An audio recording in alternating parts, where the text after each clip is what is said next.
Welcome to Would I Lie to You, the show where it pays to be economical with the truth. On Lee Mack's team tonight, a comedian who recently filmed a fishing series for BBC Two. Ironically, I never managed to catch it. It's Bob Mortimer. And an entertainer who started her career as a ballet dancer. In fact, she studied it at university, where she gained a tutu. It's Debbie McGee. And on David Mitchell's team tonight, a presenter and former footballer who once went to Coventry for £2 million. That's an expensive taxi. It's Dion Dublin. And a comedian who's 4 feet 11 inches tall. We've always seen eye to eye. It's Lucy Porter. We begin with round one, Home Truths, where our panellists read out a statement from the card in front of them. To make things harder, they've never seen the card before, they've got no idea what they'll be faced with. It's up to the opposing team to sort the fact from the fiction. Now, Debbie is first up. Right, here we go. The police once surrounded my house after I set off an alarm in my bikini bottoms. David's team. Interesting. Interesting location for the alarm. What was the alarm that you set off and how did you set? It was the house alarms. I was actually ironing in the garden with my bikini on, and I had the remote control for the alarms tucked down my bikini. Let me stop you there. I could have sworn you said you were ironing in the garden in your bikini. Yes. It's a classic domestic scene. I love that commitment to ironing. I haven't ironed anything since the late 90s. But very good. We can tell, Lucy. Yeah. When was this, Debbie? Oh, quite a few years ago now. And in your bikini bottoms was the remote control for what? That set off the house alarms. For the burglar alarm? Yes, essentially. so I don't know what you call them. A panic button. Like a panic button, yeah. I think if I was in the garden in a bikini ironing, I'd feel very vulnerable because there's a lot of flesh, isn't there, in the iron? You know how easy the phone rings and you do that? Did you not to be honest, if you're gonna smash the iron into your head, it doesn't matter whether you're wearing a bikini or the uniform of the Chelsea pensioners, you're still gonna get burnt.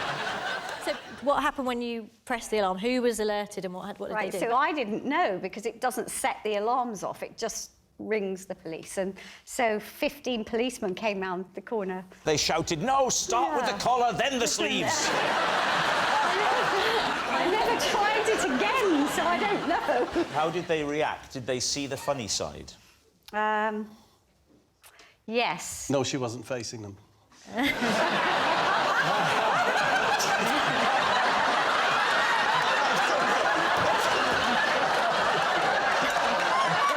so sorry.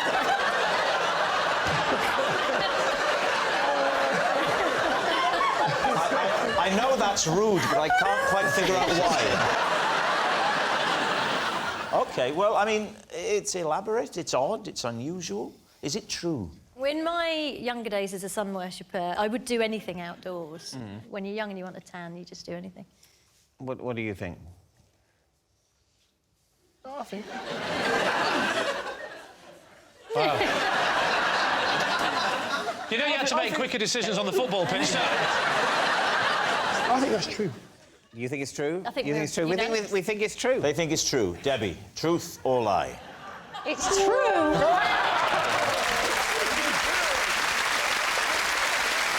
Yes, it's true.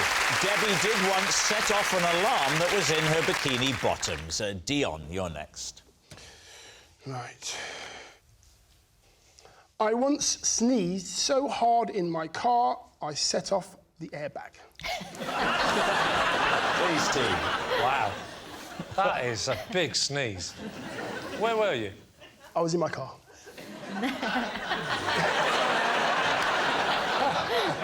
Whereabouts was the car in the country? I was on a motorway. Oh, you were travelling. At what speed? Yes. About 65, 70. Are you saying that you sneezed and the airbag went off, or are you saying you sneezed, crashed the car, and the airbag went off? I sneezed, airbag went off, and because I was on the inside lane, I just pulled over. The sheer force of the air from your nostrils and mouth. This can't have happened since your birth on the planet Krypton. Did you contact the manufacturers? Can you tell us which kind of car it is? It was an Audi A7. Was it? Yes. Are you sure it wasn't an Audi do that because it doesn't sound feasible? Take us back to the beginning, Dion. Yes. Where were you travelling to? I was on the M6 going from Warwickshire to Manchester. What did you have to do? For work, yes. And what is it that you do? I talk a little bit on the TV. So you're some punditry. I was going to do final score of Match of the Day or Football Focus. So, Dane, you didn't cover your face when you sneezed. No, so that's a naughty boy, isn't it? Not as naughty as driving without using your hands. Yes, exactly. Shoo! See, I'm very polite. And would you say that, as a rule, you are a loud, violent sneezer? Because some are. Some give a little... I didn't... Yes. And some go... Gah! There's one thing worse than both of those, and that is the people that threaten to do a big one, and it's a little one. You know, the ones that go... Stop those. They do my head in. What's the build-up for, then? Where do you fall? Which of those camps are you in? I'm quite a loud, violent sneezer. You are? Which I didn't think I was until I nearly killed myself. Did you make it to work? In another car, yes. Who picked you up? The dealership. I just rang the dealership straight away. You rang the dealership? You don't ring the dealership when you've had an accident. Because I was on the M6, I was close to where the dealership was, and I thought that would be easier for them to come out and deal with my... I'd get a new car as well. They gave me a new car. So the Interesting, dealership... this is the focus of disbelief, isn't it? The dealership? The dealership I got the car from was in Warwickshire. Right. So I called them. I know the guy that owns the just set off? dealership. I know the guy that owns the dealership. What's his name? Send someone out. Lee. Lee... Oh! Is that right? Is his surname Mac? What's his surname? Do you know him? What's Lee's surname? Beacon. Oh, is that why you could see him from so far away? Did Lee personally come and pick you up? No, he sent one of his staff. What was his name? Was it Debbie? Bob. Bob. What was Bob's surname? Light bulb. Is this true? What are you thinking, Bob? Well, I'm thinking that big lad like Dion, maybe it could do it. Debbie? I just think if it was true, it would have happened to a lot more people, and we can't do that sort of research. That's the trouble. The scope for research before answering the question is very limited. I always think if we could go away for a couple of weeks, really work on the questions, then we get a lot more right. But... So, what's it going to be? I'm going to go with Debbie and say it's not true. OK. Dion, truth or lie? It's a lie. Yes, it was a lie all along. Dion didn't set off the airbag in his car with a sneeze. Our next round is called This Is My, where we bring on a mystery guest who has a close connection to one of our panellists. This week, each of Lee's team will claim it's them that has the genuine connection to the guest, and it's up to David's team to spot who's telling the truth. So please welcome this week's special guest, Jonathan.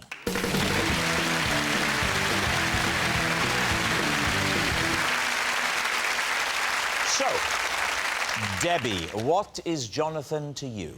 Well, this is Jonathan, and when he was a baby, I used to pull him out of a top hat. Bob, how do you know Jonathan? This is my friend Jonathan, and I have brewed 3 award-winning beers with him. Right. And finally, Lee, what's your relationship with Jonathan? This is Jonathan. One Sunday, the two of us spent 3 hours trapped in an automatic car wash. David's team, where will you begin? Well, Debbie, so you used to pull Jonathan out of a top hat? Yeah, he And was so, how old was he then? about 6 months 6 old. months. Was he a rabbit at that stage? He's grown up into a lovely bunny. What a cougar comment that was. He's going for it, though. Look, he's aflame with desire. Look at him.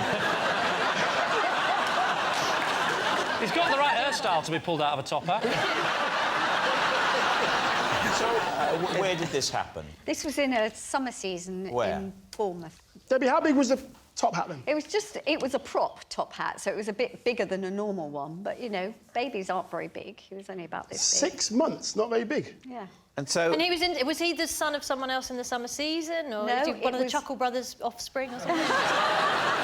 No, it was a feature in the show, and we had different babies on different nights. You know, they were like in rotation, and they came from an agency. So, who would bring Jonathan to the theatre? His mother. His mother? Yeah. And what would happen to him? I mean, I don't want you to give away the magic trick too much, but where was he stowed up to the moment where he's pulled out of the top hat? I can't tell you because I'm a member of the Magic Circle and I can't give That the is a secrets really away. handy thing for this game. I like it. Can you come on every week? Well, don't give anything away, Debbie, but talk us through the trick. There was a pretend rabbit, and then Paul would lift this big top hat from underneath and tipped it forward. And that's when I would come over as the assistant and take Jonathan out and say, and here's the rabbit's turned into a real live baby. And the audience And I'd went, be like boo, we hate babies. No, they don't. How long did they have to wait to be revealed? Not very long. It wasn't a very long trick. So they were only briefly on stage before the They were only briefly reveal in terrifying darkness alone. Yeah. which they are in a cot when they go to sleep at night. And indeed in a womb. Yeah. I mean, that is the ultimate trick, isn't it? Now, who would you like to question next? Yeah. Bob.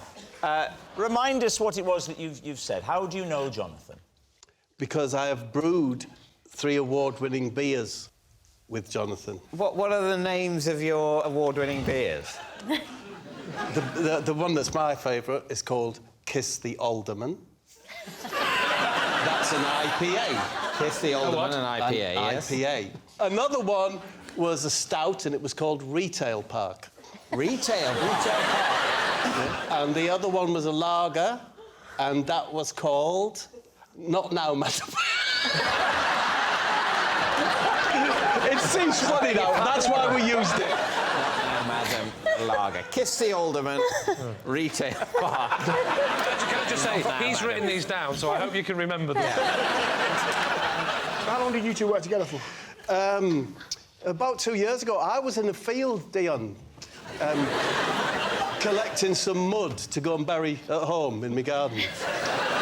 And along came Jonathan, or J-Keg, as I call him. And he said, I recognise you off the telly, you're that Ray Mears, is what he said. And we got chatting, and he said, do you like beer? I said, I like beer. He said, would you like to brew some beer? And quick! I said, yes, I would, rather urgently, actually. I've run out! And he's got a brewery, JPEG. Yeah. It's a lean-to next to a barn, right next to the field where I was. It's quite big, actually. It might be a lean 3 or a lean 3.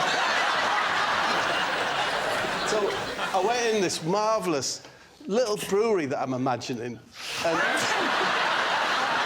we mashed. Well, part of the process is mashing. Right. You put a load of hot water in the cylinder, and you have to stir the malt barley. Yeah. And I did that bit of it.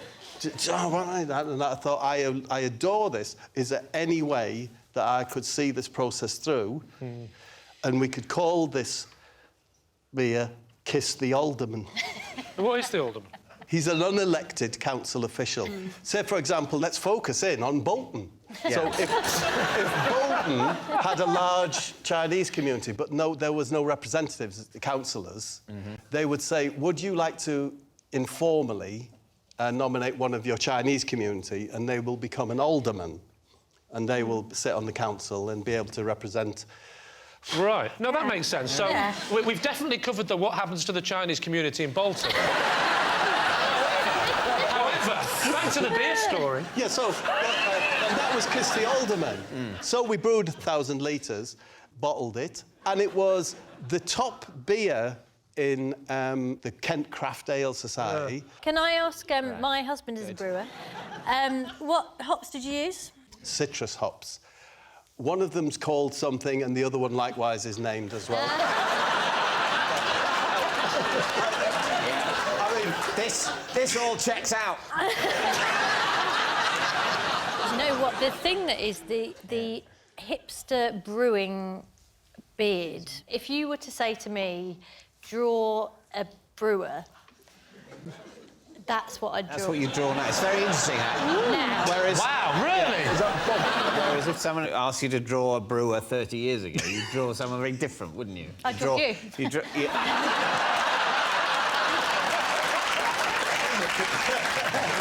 Now, what about Lee? Lee, remind us of your claim. This is Jonathan. One Sunday, the two of us got trapped for 3 hours in an automatic car wash. Where was it? Where was the car wash? It was just outside the car. Near where I live in southwest London. Whose car was it? Who's driving? It was my car. And was Jonathan in your car with you? Correct, he was the passenger. Why? How do you know Because we can't both drive.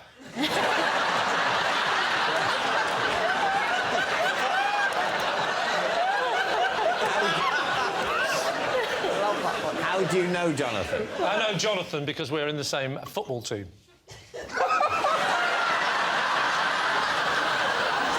What is it, a bring your granddad team? So you were you driving back from football? Driving to football. Driving to football. Washing your car on the way to football. Oh, I'm looking forward to the game, young Jonathan. I really can't wait. But tell you what, let's wash the car first, so that when we arrive, everybody says, oh, Lee's doing well. You drove into the car wash, and what happened? So, there was 3 options. It was gold, silver or bronze. And obviously, being from the north of England, I was looking for a lesser metal than all 3. But it stopped at bronze. So I went in and I said, can I have a car wash? And he gave me the token, and I went back out and I Was it a token? Sometimes it's a code these days. All right, then, what he said was, the token is where the squirrel likes to hide.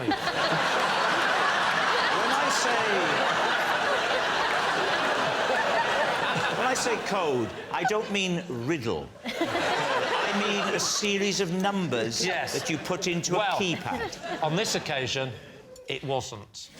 You put the token in the slot. Yes. You advance into the car wash. The weird things start going. Yeah, so the big brush at the front that goes over your bonnet, that came towards us. Yeah.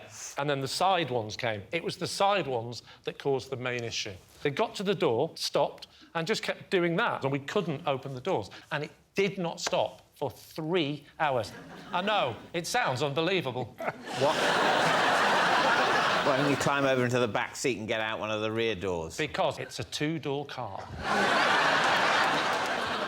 And I'm assuming this happened before the invention of the mobile phone. No, that was not true. It was during the invention of the mobile phone. During it? During the invention. No, in fact, do you know what we did? We were so stuck, didn't know what to do for 3 hours, we decided to invent the mobile phone.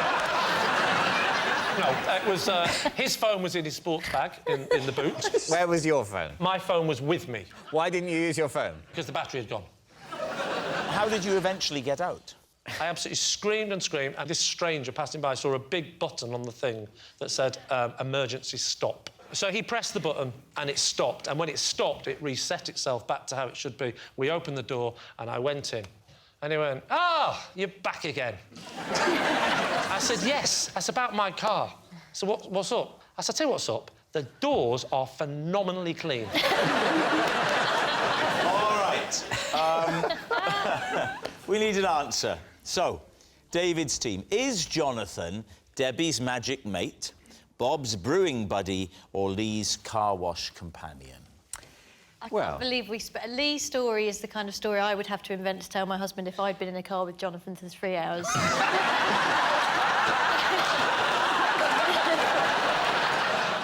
Jonathan looks like a hipster brewer to me. What do you think? I think it's Bob. I think they're mates and they've done some brewing together, yeah. Yeah, OK, You think Bob met him in a field while collecting mud He said, come and have a look at my brewery. Yes, yes. And we're going to call our beer Kiss My Alderman. It's not Kiss My Alderman. It's Kiss the Alderman. I'm so sorry. If it's true, I'm sorry. Rob, you can immediately appreciate why Kiss the Alderman is much more marketable than Kiss My Alderman. I certainly call mine the Alderman. But very popular with the Chinese community.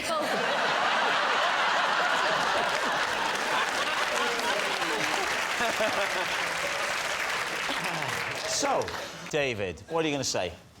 I think my team thinks it's Bob. Yeah, but let's go. OK, you're going to say Bob. OK. Jonathan, would you please reveal your true identity? I'm Jonathan, and I brew beer with Bob. Yes, Jonathan is Bob's brewing buddy. Thank you very much, Jonathan. Which brings us to our final round, quickfire lies, and we start with... It's Bob. Sorry? It's you, Bob. It's apple pie tonight.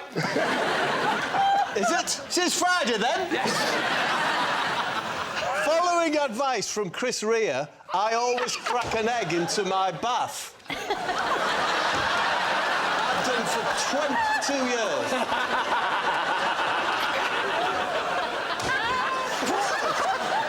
We should say, for any of the younger viewers, some of my fans, who Chris Rea was a very popular singer.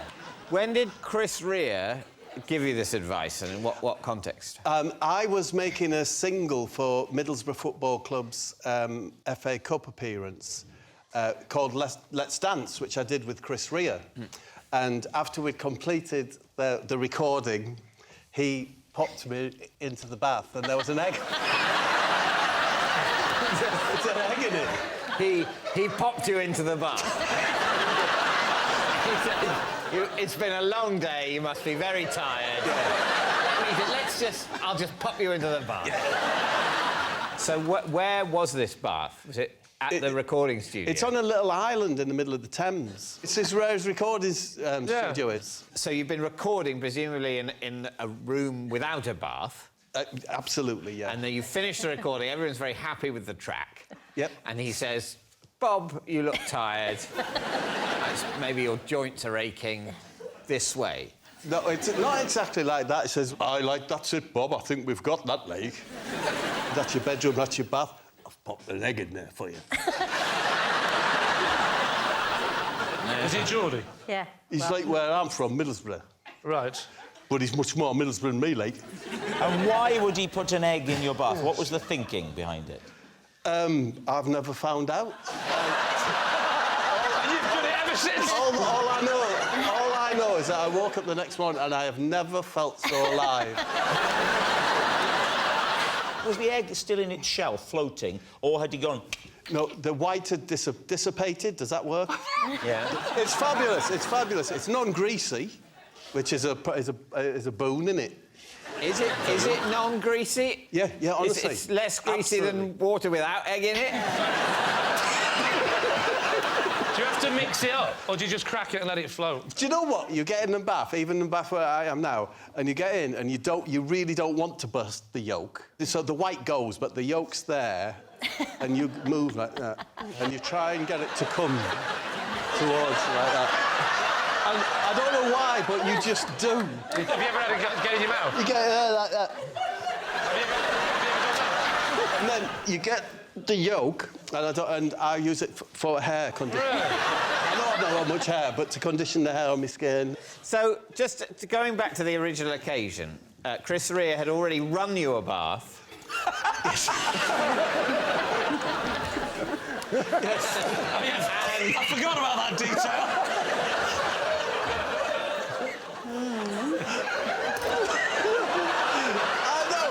If you knew Chris, it's just so Chris. Yeah. Do you know, the other thing is a couple of weeks later, he sent me a gold doily.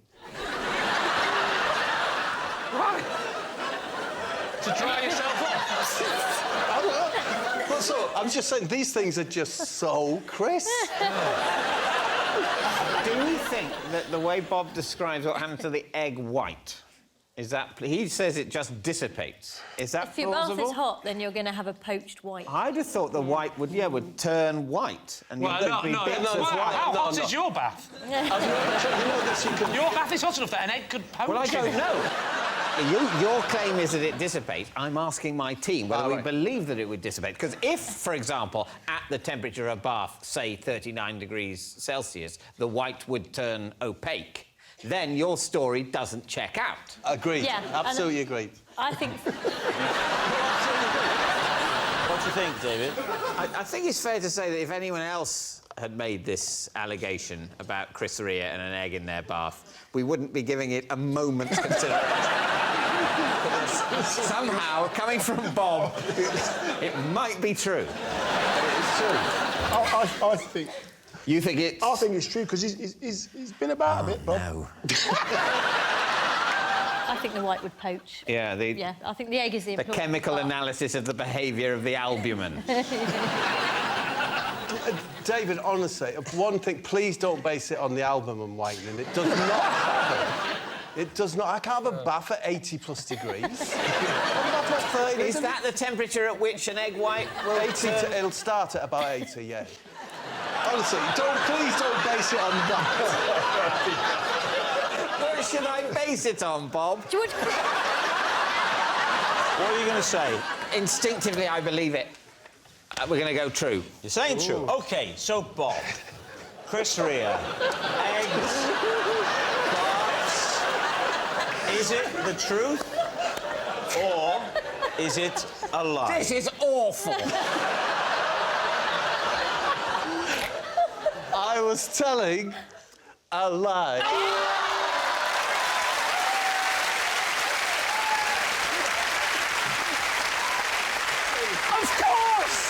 Of course it's a lie.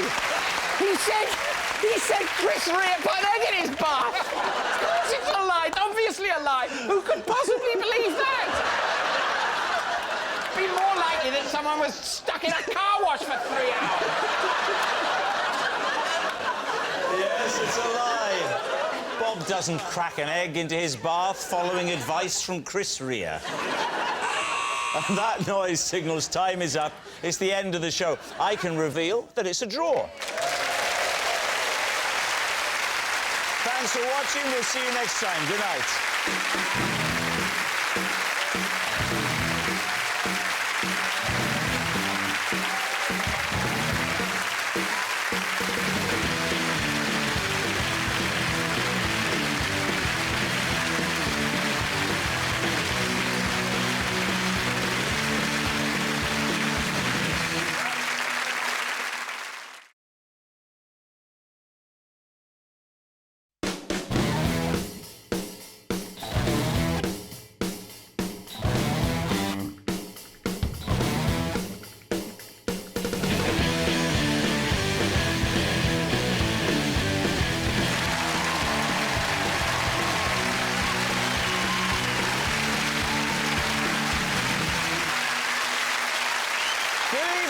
Welcome to Would I Lie to You, the show that sorts the facts from the fibs. On David Mitchell's team tonight, a TV star who can light up a room just by entering it. Yes, his teeth really are that bright. It's Rylan Clark-Neal. And a retail expert who, on her first day working for Harrods, knew she was going up in the world. She was the lift attendant. It's Mary Portas. And on Lee Mack's team tonight, she's a feminist and a vegan. So she wants to smash the glass ceiling, but doesn't quite have the strength. It's Sarah Pascoe. And a comedian who is also a fully qualified GP. He knows that laughter is the best medicine, although penicillin comes a close second. It's Paul Sinner. We'll begin with round one, Home Truths, where our panellists read out a statement from the card in front of them. To make things harder, they've never seen the card before. They've no idea what they'll be faced with. It's up to the opposing team to sort the fact from the fiction. Rylan is first up. OK. I was once mugged by a fox. Lee's team. Was it Edward Fox? I didn't catch his name, please. So, when was this? This was... I was probably about 18. 18? Yes, about 11 years ago. I'm only 29. And what did he get? Your glassy mints? No! I was on a night out with my friends, and I'd split from my friends, and my friend didn't live too far from where we had the night out. Where, Rylan? Which part of the country? It was in Essex. It was in Romford. So I decided to walk back to his, and he lives in, like, a cul-de-sac, like a dead-end road. Yeah, we know what a cul-de-sac is. What you don't know is that in Romford they're quite posh. Yeah. It's an important detail. It's a very important detail, a cul-de-sac. That's French. Yeah. So it's only dead end, literally, not metaphorically. These people are going places. It depends what side of Romford. Right, yeah. So I'm walking down his road, and as I'm walking down this road, there's a wall, and there was a fox on the wall, and I was a little bit... On the wall? On the wall, just perched What's on the he wall. doing up there? Just looking at me. And, you know, I don't know if anyone else does this, but if there's, like, a fox or anything, I just sort of stamped my foot and went, you know, for it to run away. Instead, the fox slyly crawled down the wall and walked towards me. Oh, my word. Like, really slowly as well. Right. Which put me on edge. Now, I've got my phone in one hand and my wallet in the other. I was wearing an extremely skinny pair of trousers. I had no pockets, right?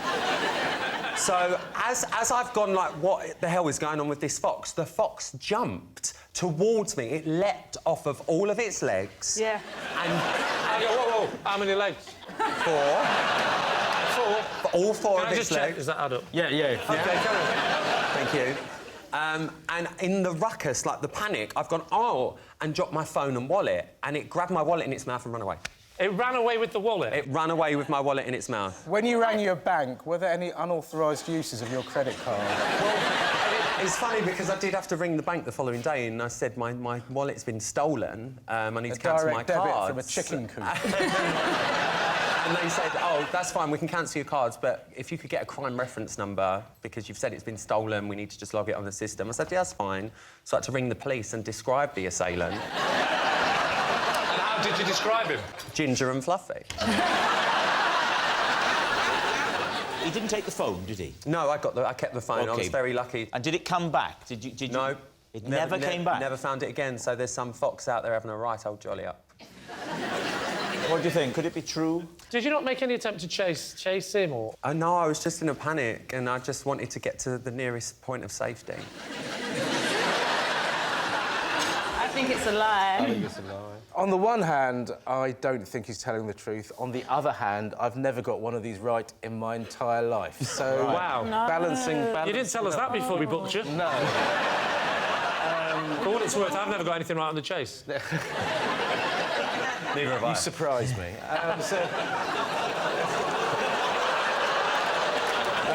I don't think he's telling the truth, no. I think he's lying. OK, yeah, we'll say it's a lie. You're going to say it's a lie. Rylan, mugged by a fox. Truth or lie? It is, in fact, very true, and I'm embarrassed. It's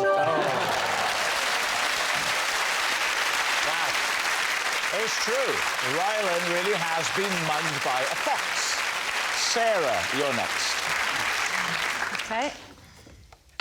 It says possession. Now, first of all, read out the card, and then when you've done that, take the object and pop it on the desk. I once bought a chest of drawers for my bedroom online. I realised I'd made a terrible mistake when this arrived.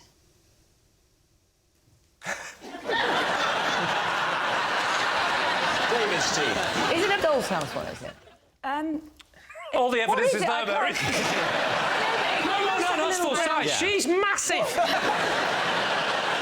Sarah, on those things, when you buy online, they do have measurements. Did you not think to look at that? I knew that with things like clothes and shoes. I didn't know some charlatans were making furniture this small. So you think they were charlatans? They weren't just sincerely making doll's house furniture. They were trying to pass off doll's house furniture as full-size furniture online. Yes, that's what I think they're doing. You weren't surprised by the comparatively inexpensive postage and packing? No. If out, put through letterbox. Honestly, if you saw a picture of this just close, It's massive! How much was it, Sarah? Yeah. £35. So did you just think you were getting like a full-on bargain? Very cheap. Yeah, but that's right. gone from a relative bargain to a lot to pay for that. I was disappointed. Do the drawers actually open and shut? Is it functional? The thing is, Rob, in a way, it's just like a normal chest of drawers. It really is, isn't it? Oh. Like, you can put stuff in there, it's just not big enough for my trousers and my... Sarah, do you normally buy online your furniture? I've got this habit at the moment, Mary. I like to buy things when I'm drunk, and then it's a surprise. Why did you not send it back? Yes. Because you can on these things, you can contact the seller, can't you? And you can Do you know, rate them or complain. Can I be truly honest with you? Please do. Honestly, How are you going to be? Again, I love this. And I was too embarrassed to say that I hadn't checked the measurements. Where do you keep it now? I keep it in my kitchen. Why? Well, I like to put money in there. How much? How much money can you get in there? £1 in there. Yeah. £2 in there. Yeah. A rolled up £5. Yeah. And then Careful. a 20 if I've had to get a cab a long way. It's good. It's good for spares. It's good for if you're tipping someone who's delivered you something. A pound, 2 or 5. Yeah. Depending. What if you want to do 3? That would kill me, that. You just add the 1 to a pound and the a 2. 2.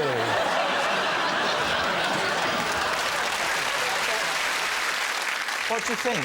Mary, what are you thinking?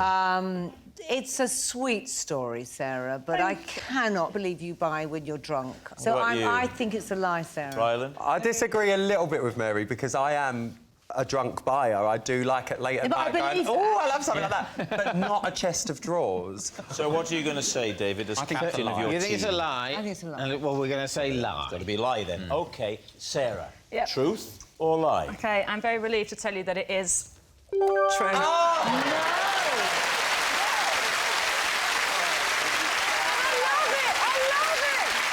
Yes, it's true. Sarah did buy a tiny chest of drawers by mistake. Paul, you're next.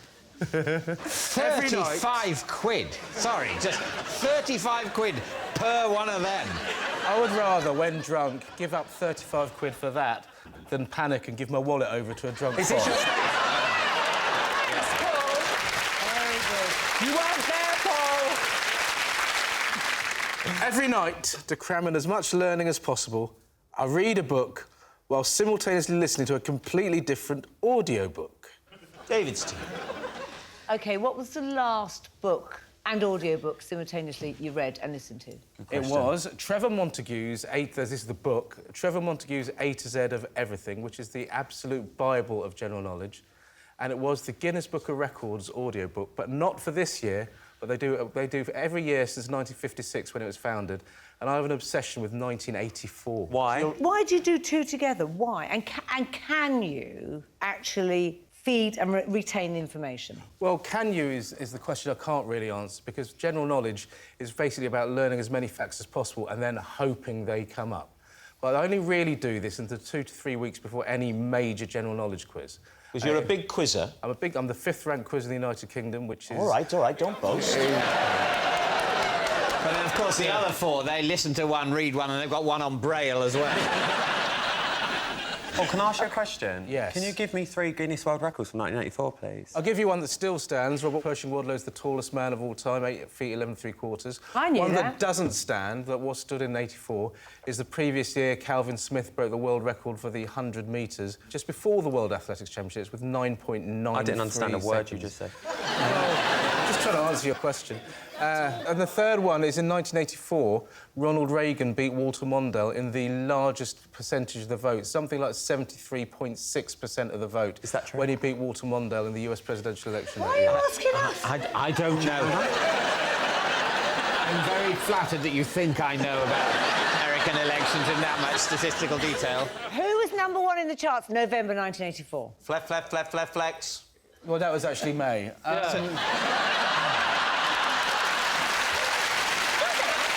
You're making it up. So it was Chaka Khan, I Feel For You, with a harmonica by Stevie Wonder, a rap by Melly Mel, written by Prince.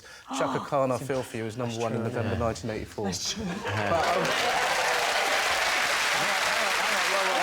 This is not a general knowledge quiz. There's no evidence if that's true at all.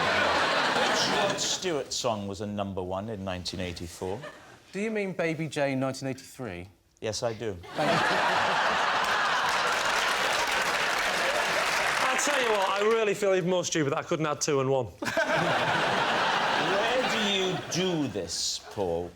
Well, I only live in a 2-bed flat. There's not many choices. So you do it at home, you don't I do it, oh, yeah, I do it absolutely at home. All right. Can I just say, you said there was 2-bedroom, not many choices. I think you'll find there's not many options, there's only one choice. I feel like when someone in the pub is trying to fight someone who's a bit bigger than they are. They're going to hold you back from this. What was the other book again? Trevor Montague's A to Z of Everything, if one's allowed to advertise on a BBC TV show. It was... Well, I think we should say other impenetrably boring books are available. Right. David, what do you think, Mary? Well, I believe him. I do. I just think it sounds very boring. And I don't think you are. So, therefore, I think it's the truth. I think he's lying. I think he's coming at me with facts to confuse me. And this is what they do. Yeah. I'm going to go lie. You're going to say it's a lie? Yeah. Paul, were you lying or were you telling the truth? It was a lie. Oh. Yes, it's a lie. Paul doesn't read one book while listening to another. Our next round is called This Is My, where we bring on a mystery guest who has a close connection to one of our panellists. This week, each of David's team will claim it's them that has the genuine connection to the guest, and it's up to Lee's team to spot who's telling the truth. So please welcome this week's special guest, Paul. So,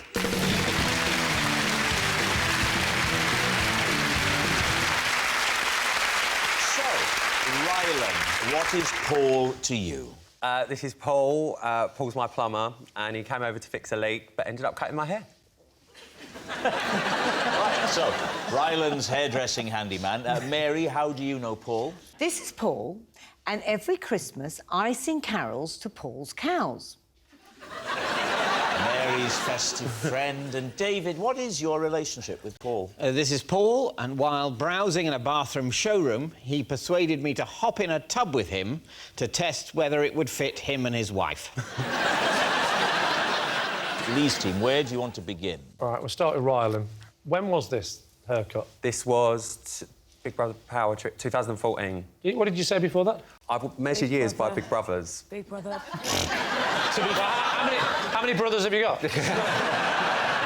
No, I work on Big Brother, so I do it by the theme, and the reason Paul came round... I measure it by Big Brothers, 2014. Was he giving you a haircut for Big Brother? No, but he ended up giving me a haircut for Big Brother. So my brother-in-law knows Paul, because my brother-in-law's an electrician, and he said, Paul, do the plumbing, because my brother-in-law did the electric. Is everyone playing tax? Just checking, because I know how these things can be. You know what it's like. Paul's giving me a right look.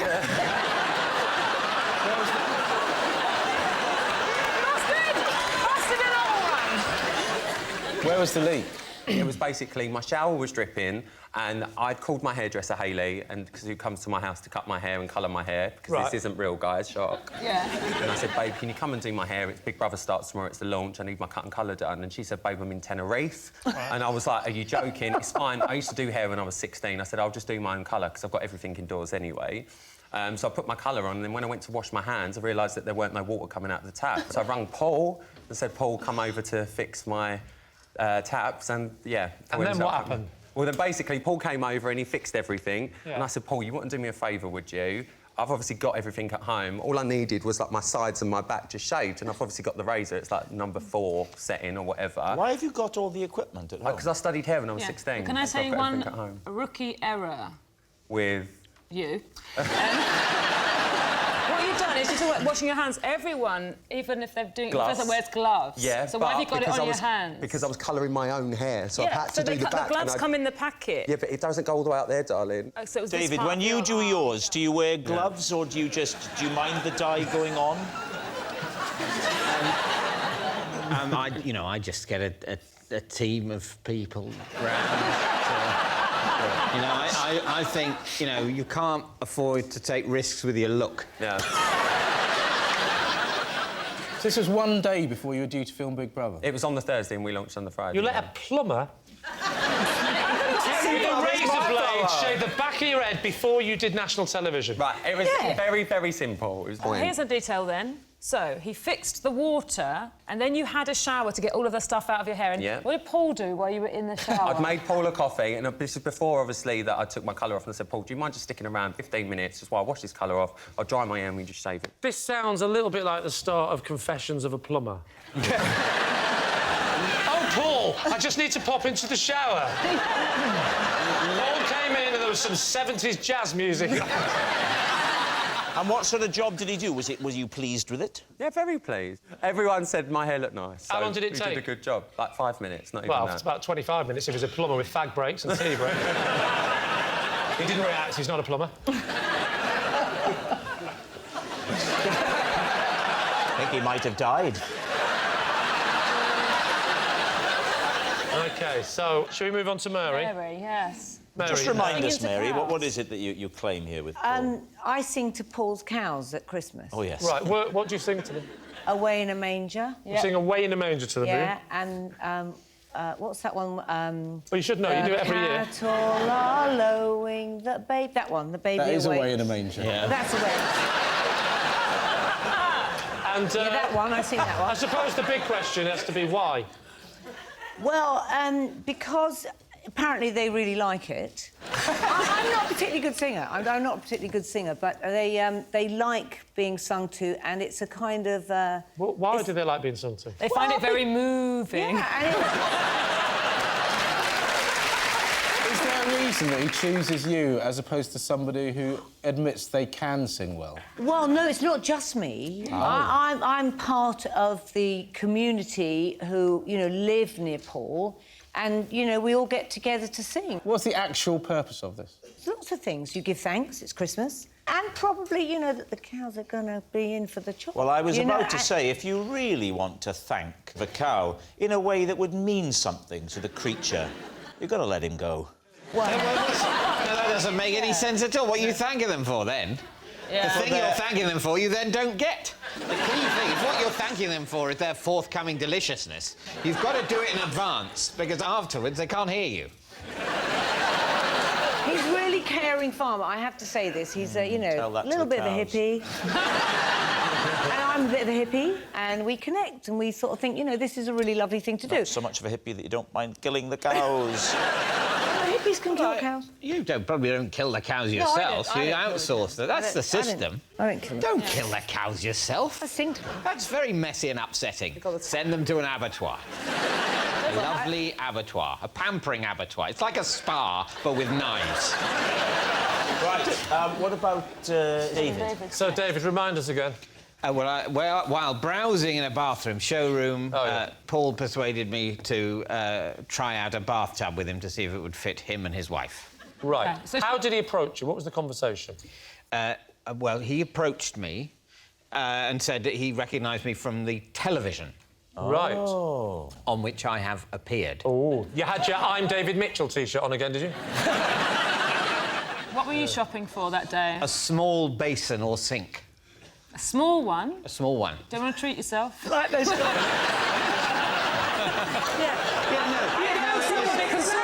I should clarify. It was what I was looking for was to human scale.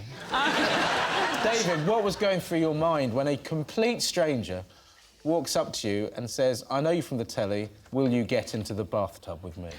Well, it didn't happen like that. All right, then. It didn't happen like that, but tell us another version how it didn't happen. Well, he initially said, I like your work on television. Really? It's a lie. I'm going to say it. He asked for a selfie. We took a selfie, so it was very nice. I was feeling my... It was very nice. My fragile...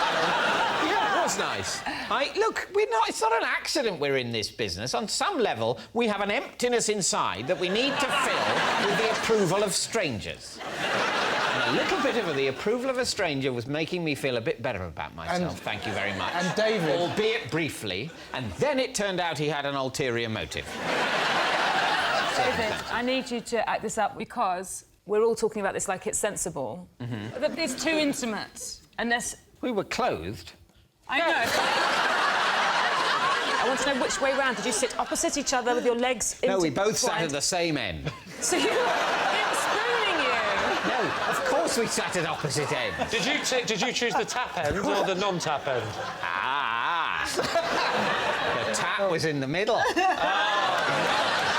So this is the thing. For an actual rational human being to think, I wonder if I'll fit in this massive bath with my wife, I'll ask this minor celebrity that I don't know.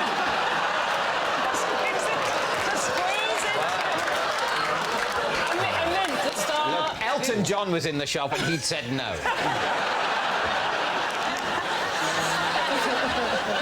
Will you do it with Rylan for me? OK, well... So what am I assuming? Well, we've got to imagine we're getting in a... You're a very tall man. I'm quite tall. Yeah. God almighty, I can see why you can't get phones and a wallet in those. As a working hypothesis, let's say this rectangle is broadly the bath. Yeah. So... Is there any blood going to your feet? You're in the bath showroom. So you sit at that end, the tap's here. Is this what you did? You took control, David? No, I didn't take control. And then, as you can see, our legs sort of... our legs sort of, tessellated. No, in between. You know what this is making me think, David? I'm picturing... You just look at each other now, and I'm picturing a voiceover saying, there are many ways to keep a relationship fresh and alive. Why not try sharing a bath together? I think, well done.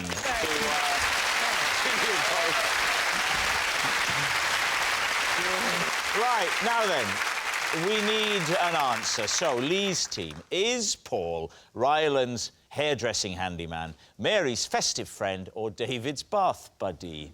What do you think? The only story that made any kind of sense whatsoever was Ryland's. Why? Ryland's? Yeah, Ryland's. Oh. I can believe that a man whose obsession is being legendarily well-groomed and stylish would panic and get his plumber to do his hair. I could just about believe that.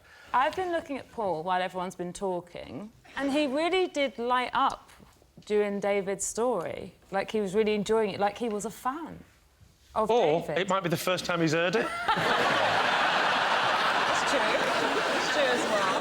What about the farming? What do you think about So that's Mary? the one I think is true. The farmer? I think that some local people would go and sing for animals at a local farm. This is a thing to do. I do believe that you can sing to a cow.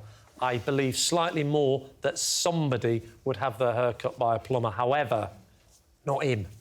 I mean, who did your teeth? The Tyler?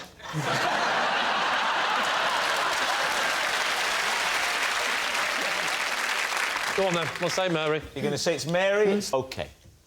Paul, would you please reveal your true identity? I'm Paul, and every Christmas Eve...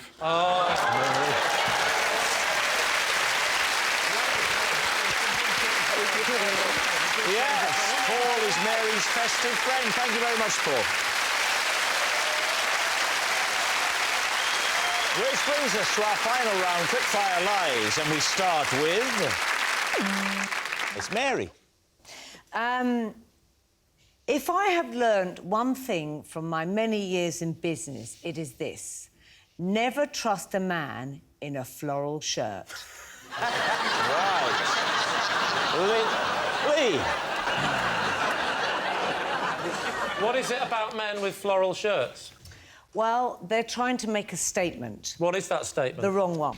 Trying to say, look at me, listen to me, I'm powerful, I'm sexy. With flowers? I'm in touch with my feminine side. Is it in business only? Yes. Well, because I've worked in the fashion business a lot. All right, is it your day off? And...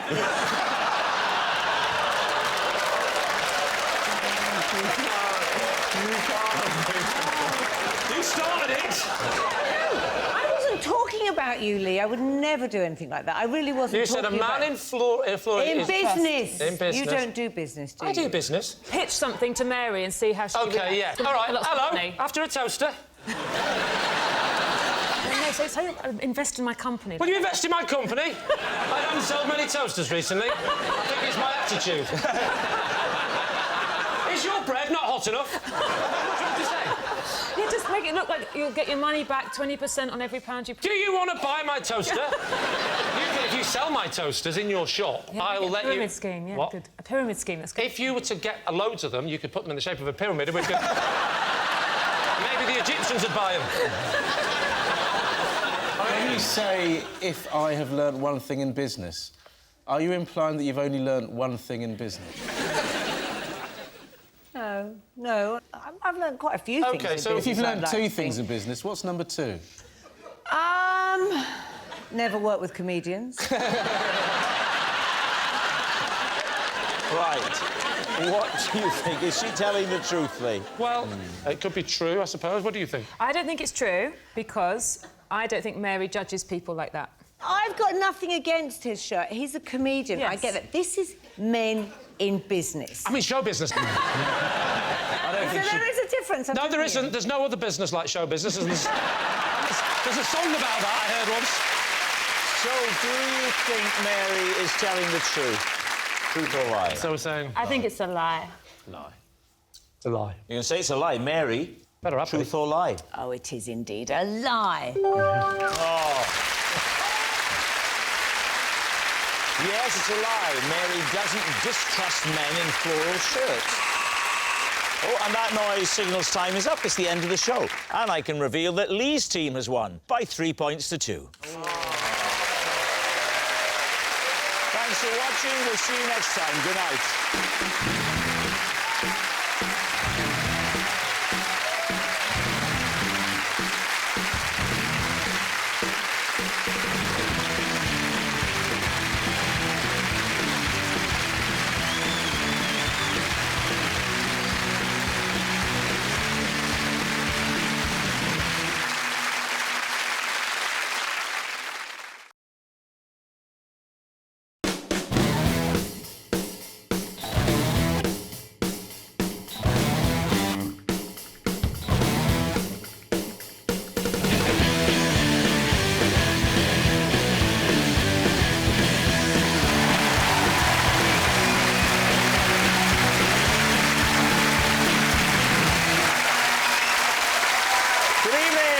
Welcome to Would I Lie to You, the show where dishonesty is sometimes the best policy. On David Mitchell's team tonight, an actress with 3 BAFTAs, 3 Independent Film Awards and a Golden Globe. The only thing bigger than her talent is her mantelpiece. It's Olivia Colman.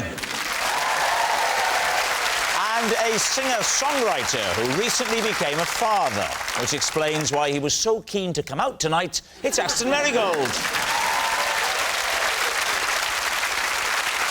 And over on Lee Mack's team tonight, a comedian with more hang-ups than a PPI call centre is John Richardson. And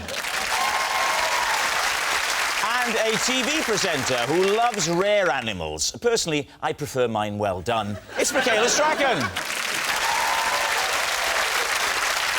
We begin with round 1, Home Truths, where our panellists read out a statement from the card in front of them. To make things harder, they've never seen the card before. They have no idea what they'll be faced with.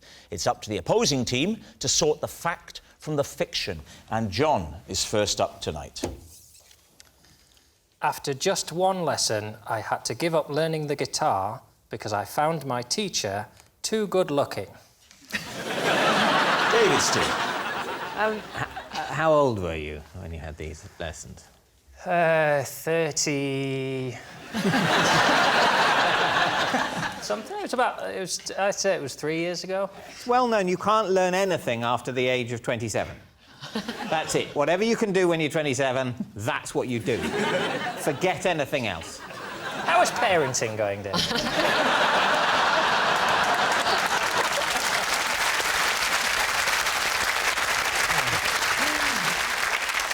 Was it a man or a woman, your teacher? Which is funnier. It was a man. And were you attracted to him, or you just found him objectively so good-looking that you thought this is intimidating? I am recently married. This is a threat to me. My wife booked me some lessons as a gift. He came to my house. I felt he was too good-looking to exist in my house, and I simply never phoned him about the second lesson. Paint a picture for us of this man, maybe using Lee as a base point. I mean, if you can picture almost the opposite. There's no need to go that far, John. He arrived on a bicycle. That upset me. Sweating. Guitar on his back. He was Spanish. That upset me. Very ahead of my time there, Brexit-wise. This was before the vote. In fact, I actually organised the vote as a way of getting him out of the country. He said something like, "Can I bring my bike into the house?" I mean, I was all a quiver. Yeah. I think I said, "You can bring whatever you like, Alberta." But a visual, I want a visual picture. I mean, what colour were his eyes? Have you ever seen a sunset? Was your wife clearly thrilled to see him? She was upstairs, luckily. And why the guitar? Are you into guitar, or did she just want you to play guitar? I want to learn the guitar. You don't need to learn an instrument to be in a band, do you, Aston? You can sell, like, 10 million records without playing a guitar, so you'll be fine. Boom!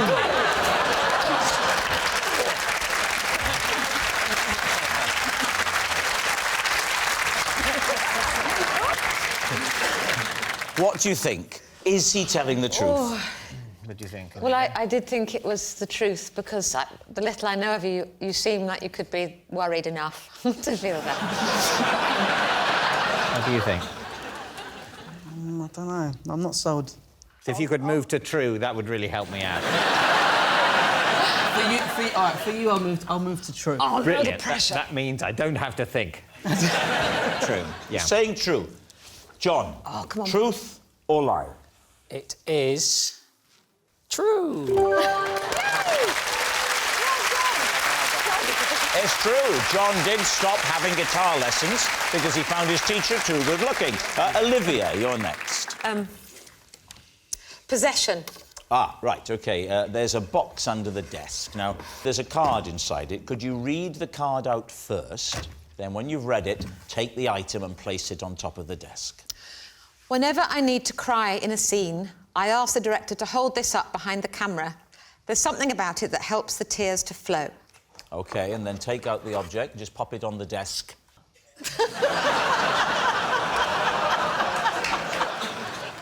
Right, just see if you can position it there.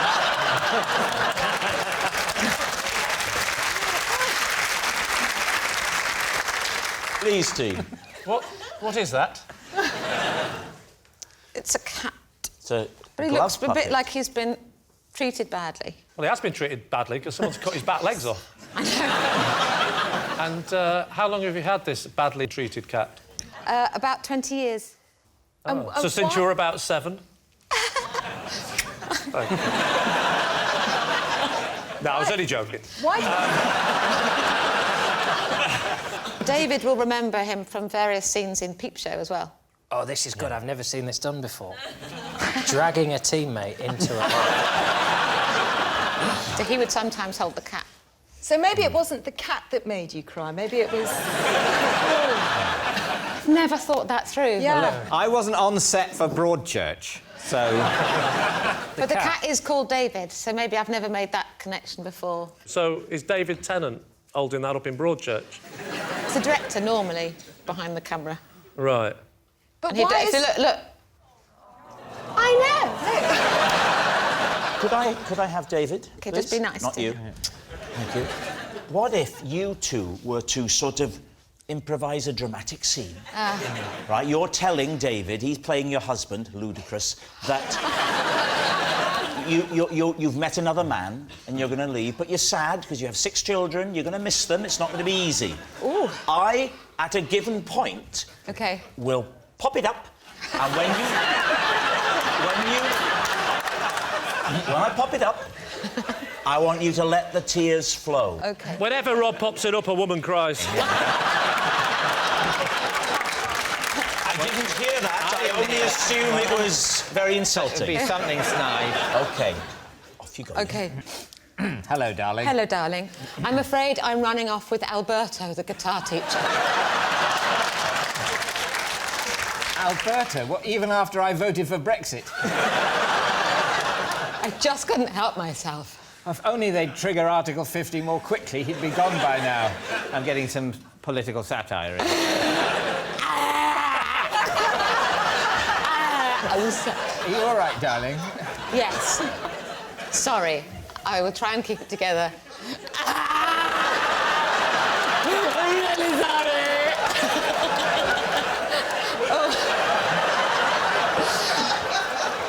Sorry to do...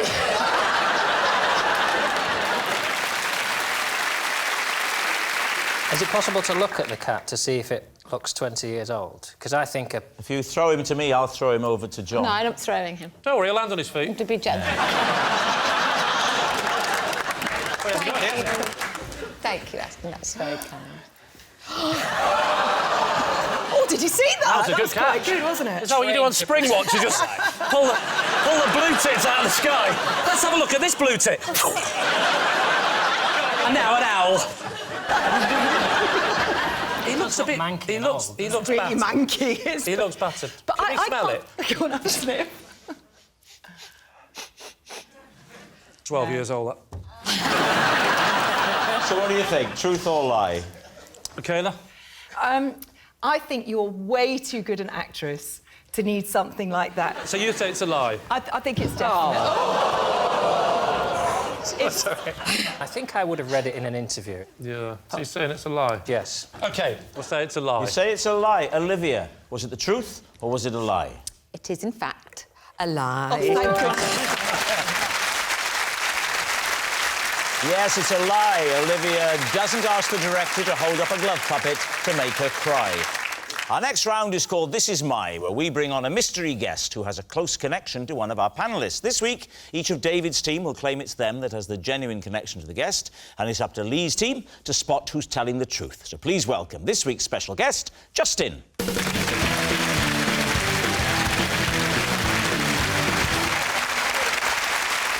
So, Aston, what is Justin to you?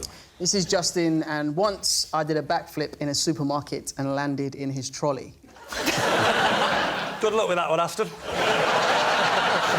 Olivia, how do you know Justin? This is Justin. He is my neighbour, and he has had a parcel in my hall for the last 7 months. And he's here tonight because I want him to take it home. And finally, David, what is your relationship with Justin? This is Justin. He tried to recruit me to his underground ping-pong club after being wowed by my skills with the bat. So, Lee's team, where to begin? OK, so we know you can do the backflip, Aston. I've seen that in action, so that's true. However, there's a little bit of the story I'm doubting. OK. You flipped and you landed in his shopping trolley. Yeah. So the big question is, was that deliberate or was it an accident when you were shopping? An utter accident. Oh, come on! I promise you. Where was this? In, where was we, Asda? And whereabouts in the country was this? Peterborough. In Peterborough? My hometown, yeah. So I was with You're my from mum. It was Peterborough? literally, like, not long after myself and the boys did the X Factor, and it was just that kind of crazy time when it's a bit like, OK, everyone's... That like, kind of crazy time where you think, I'll carry on shopping in Asda in Peterborough?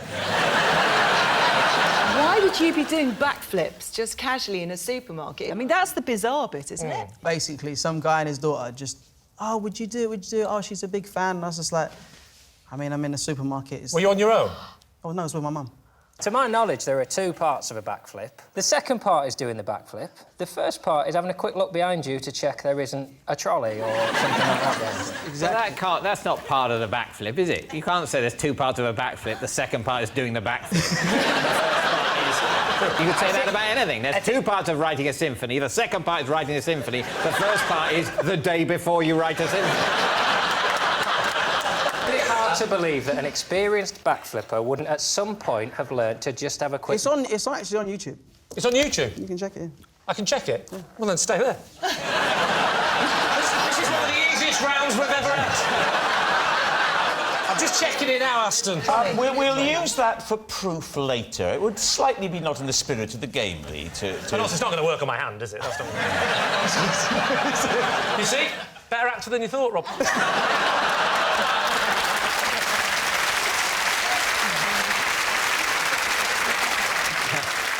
When you do a backflip, you know, you don't normally fly in the air afterwards and land higher up. You just kind of land on the same plane. If you were deliberately trying to backflip into a trolley, I would say that could be done. But not by accident, because oh my goodness, it could have... But then again, he's only a little fella, isn't he? He's only little. I bet he flipped and he landed right in that little baby seat.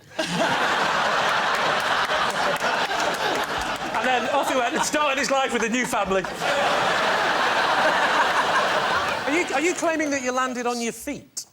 Yeah. You landed on your feet in the trolley? And you stayed stood up? Of course. Was this man pushing it at the time? No, it was there. Did he think just you were a behind free me. gift with the cornflakes? Did you land facing him or facing away? I'll tell you what, I'll show you. No, don't do it, I'm don't gonna do it. Just to prove you, right? Listen. Aston, darling, don't do anything dangerous. Aston, be careful. Let's just know, because I'm going to show you, and just I how wish high I brought as it well. up, I'm so sorry. It's fine. You be Please here. don't do it. No! Oh! Yeah, exactly. So I'll be here. Oh! Oh, so you did! Right.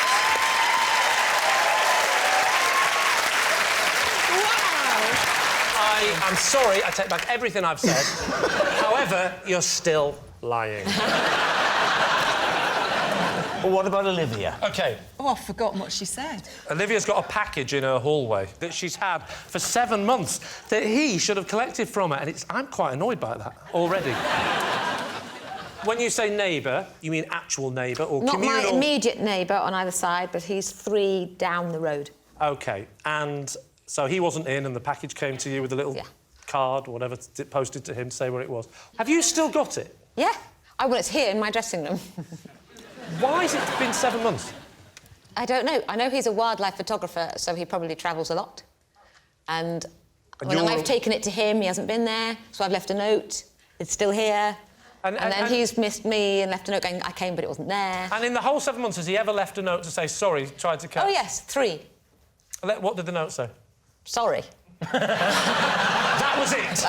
Sorry about the package. I did try, but you weren't in. The question is this. What is in that package? I haven't opened it, but it's an irritating shape because you can't get the pushchair through the door hole. You have to fold down the pushchair to get past it. What? How so big it's is long it? and thin, and I think it might be, I don't know, a blind or a, curtain rail. What's the girth? Is it like that sort of girth? There's a lot of packaging around it. So he can't get through his letterbox. You haven't Oh, no. So you have to... That's the whole point. Well, that's been so irritating. We have to ring the doorbell. He's not there. OK. And she said it's really irritating. She sort of looked at him apologetically as if to say, I didn't mean to call you here on telly to say you're an irritating name. But she is a professional actress. I know. So, I mean, she could just be lying. That's very good, though. So you've brought it in tonight. You've brought it in. I thought this would be an extreme... Is this the only reason you've come on the show? Just to give back a parcel? What about David and the table tennis? Oh, we're actually going through with all that, are we? David, remind us of your supposition. He tried to recruit me for his underground ping-pong club because he was impressed by my skills with the bat. Can I just check, when you say underground, do you mean underground literally, it's underground, or do you mean it's a bit devious? I don't think there was any illegality, but it was, to a certain extent, subterranean. It was in a sort of basement. In his basement? No, in the basement of an advertising agency. Are you good at table tennis? I'm a bit good at table tennis. Not very good, but I I'm want to get to better the than you'd expect me to be. And how did this man see you play table tennis? Well, I played it there at the basement. How do you know him? He's a friend. I know him in my life. He works in the media. To be absolutely clear what you're saying, apart from me and Rob, you have another friend.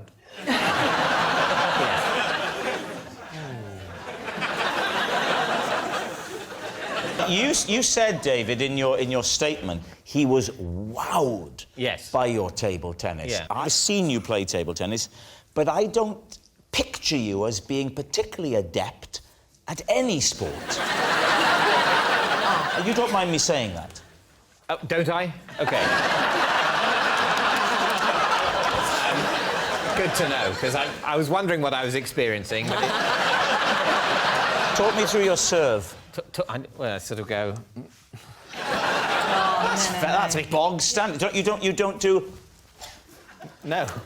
No, because I like to keep my tongue in my mouth.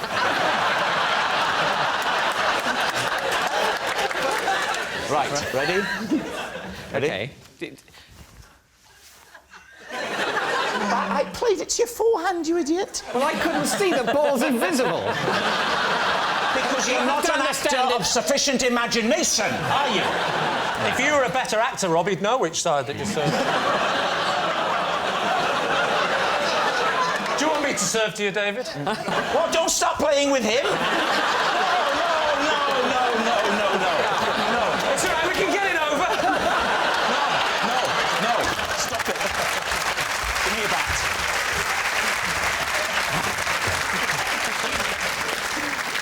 So there you were, playing table tennis in this underground car park, and what you did wowed him enough to say, please join our team. No, well, firstly, he'd invited me to see the club. Yeah. So I hadn't just turned up and he saw me across a crowded underground thing. I'm not suggesting romance was involved. Yeah. Seeing people across a crowded area doesn't mean there's romance involved. Typically, the expression, I saw him or her cross a crowded room infers romance. It implies.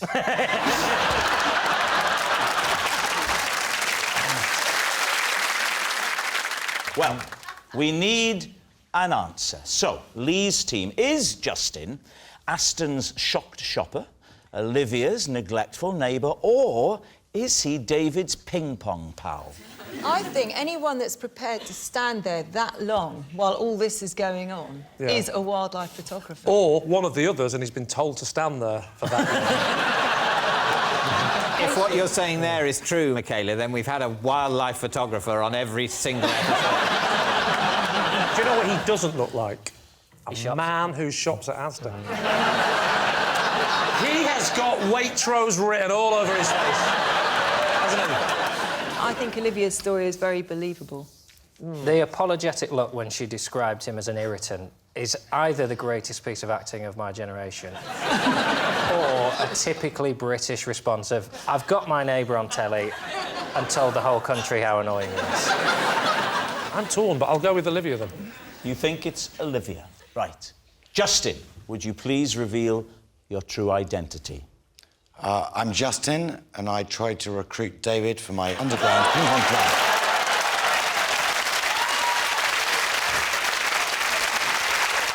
Yes, Justin is David's ping-pong pal. Thank you very much, Justin. Which brings us to our final round, quick-fire lies. And we start with... It's Aston. A bodyguard once rushed me to safety after a fan went to extreme lengths to get into my hotel room. Oh, this is ringing bells with you, Lee. Off you go. What was the extreme lengths this fan went to?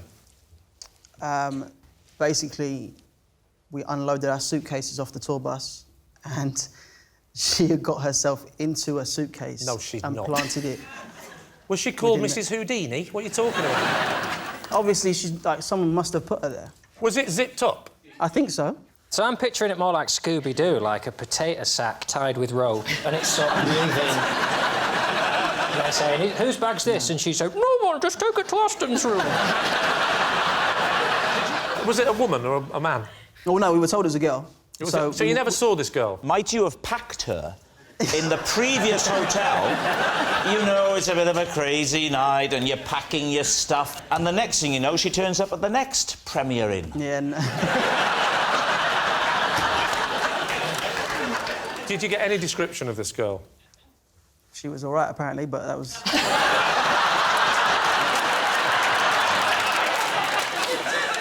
What are you thinking, Michaela? I'm thinking it's probably true. I mean, fans do crazy things, don't they? Oh, it's hard, isn't it? I think it might be true. I think it might be a lie, but I'm going to go with... Well, I'm going to change my mind and go with you, then. No, we can't do that. If you say true and you say true and I go, well, I think it's a lie, but we'll go true, I'm covered both though, ways, right? aren't I? But this way now... You're on this every week. You don't get Greg Wallace tasting a meal and going, I don't know, what do you think of it? In that case, we're going to say it's a lie. You say it's a lie. Aston, was it the truth or was it a lie? It's true.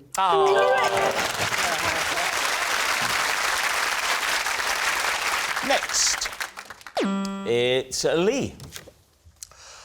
I once refused to help a hang glider who had become tangled in a tree because 2 hours earlier he had been rude to me in a car park. David C. I love it. How high up in the tree was he?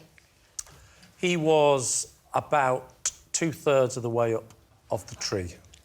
You probably want to know the height of the tree, don't you? Yes, please. The height of the tree was about how high he was plus 1/3. So he wasn't 2/3 of the way up the tree, he was 3/4? He was... If he was 2/3 of the way up the tree, then the height of the tree was how high he was plus a half.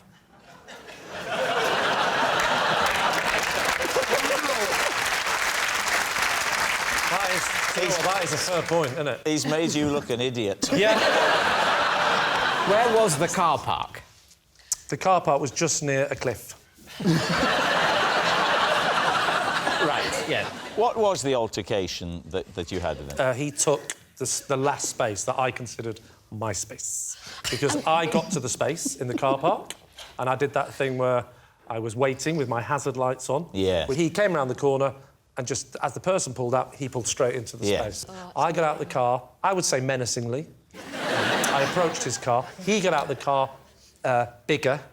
And I said, forget it then, you know. That's your attitude. So did he get his equipment out then? No. He'd already belittled me enough. Where was this tree? What were you doing when you came across this tree with him in it? I was just going for a stroll with my wife. And you heard a noise. Did you hear him or see him first?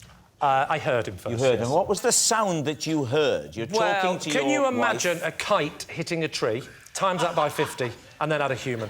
That is what it sounded like. Ow! Obviously, I took the smart-ass approach and I went, oi, think you'll find I was going to park there?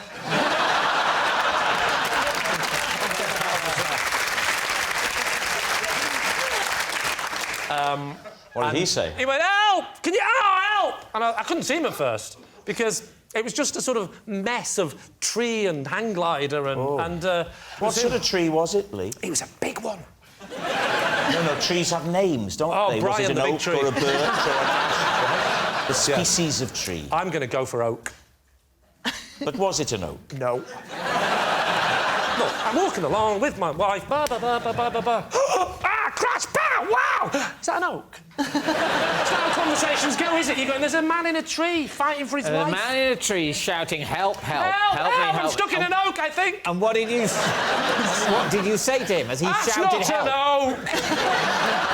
You're confusing me now. When I have to relay this on Would I Lie to You, I'll get all confused. And it's your fault. I don't know. I think it might be a sycamore. Can you just help me? A sycamore? Yeah, when he fell out, he went like that all the way down.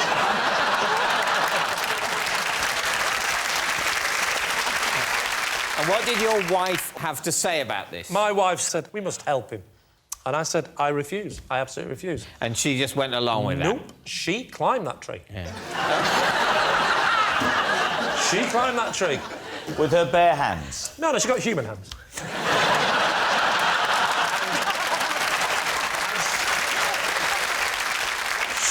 She climbed that tree, and luckily she had some nail scissors, and she slowly started cutting at the many bits of tangled up bits around him until eventually she managed to help him get down. Did the hang glider had strings like a parachute. Sounds like a parachute, doesn't it? I should point out, I'd walked away, and this is just the story that my wife recounted. And then when did you next see your wife? I still haven't seen her since. So what did she... He was a very good-looking Spanish guy, apparently. All right. Super. Well, this is definitely true. Right. Do you leave this? No. A lie? Yeah. No, I think we think it's a lie because of... We think it's a lie because of what he said. Lee, was it the truth or was it a lie? Of course it was a lie.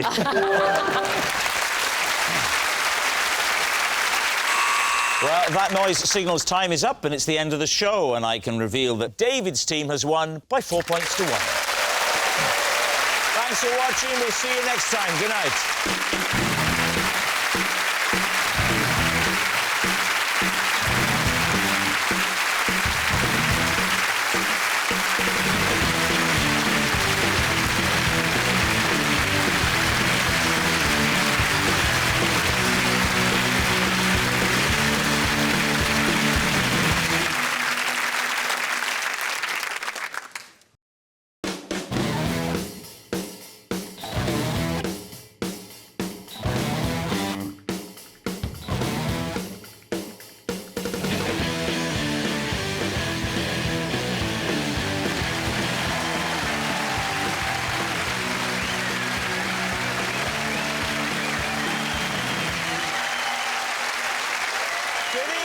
Welcome to Would I Lie to You, the show that separates the truth from the twaddle. On Lee Mack's team tonight, a TV presenter who used to work in a supermarket. We're delighted she's here tonight, as there's been a spillage in aisle 4. It's Scarlett Moffat.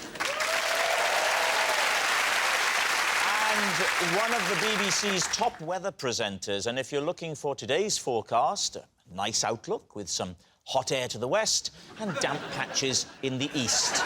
It's Thomas Schaffernacker. And on David Mitchell's team tonight, a brilliant baker and grandmother to 3. I guess you could call her a nan bread. It's Prue Leith.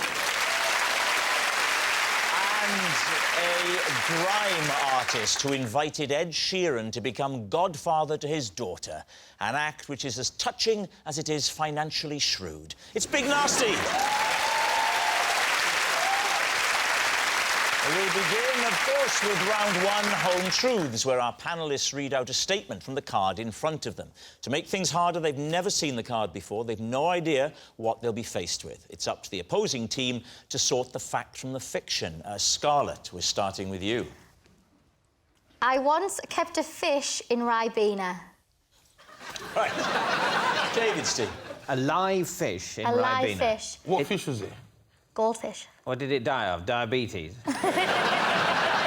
Just old age, it was 4. It lasted ages. So, was this Ribena, like, neat Ribena? So what happened is, in the olden days, when I was younger, you could win fish at the fair. Why did you look at me when you said olden days? So I was at the fair with my dad, won on the hook a duck, a fish, because that's what they used to give you.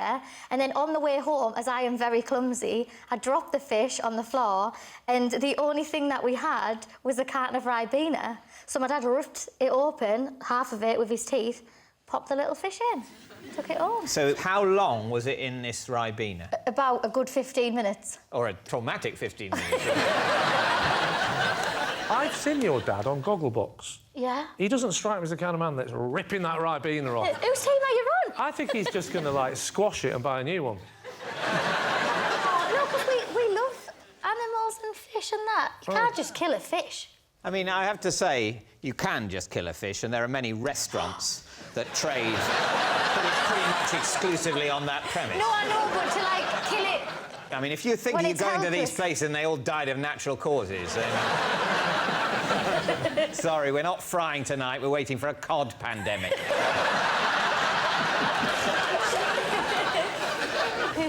That's funny, you know, man. Oh, thank you very much. I knew it would come at some point. I'm scared of fish. You're scared of fish? Even goldfish? I don't like no fish. I don't like the way they look at me. When I was little, a fish slapped me in the face and Brooks the market. It freaked me out.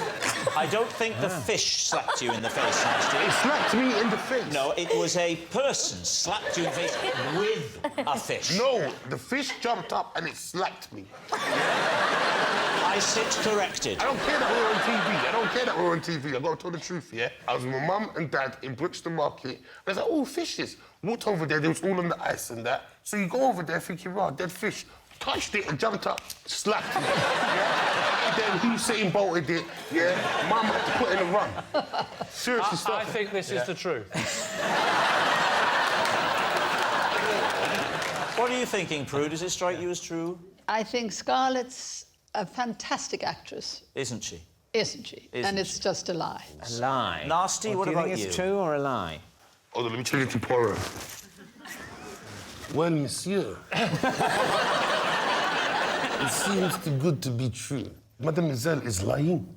You think it's a lie? I think it's a lie, monsieur. You think it's a lie? I will go with my team and say it's a lie. And go with your team, say it's a lie. Yeah. No, no, Nasty. She presses the buttons. But I love your enthusiasm. So, Scarlett Moffat, a goldfish in a carton. Yeah, Truth or lie? it was. True.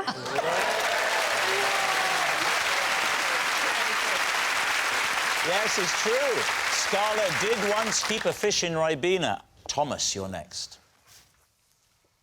Until my mid-30s, I had no idea that lambs were in fact baby sheep.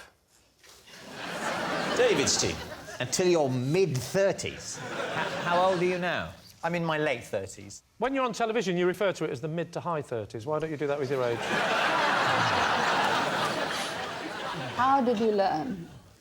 I was in Cumbria, and we were filming for a weather show, and I had to do a piece about clouds, about red sky at night, shepherd's delight.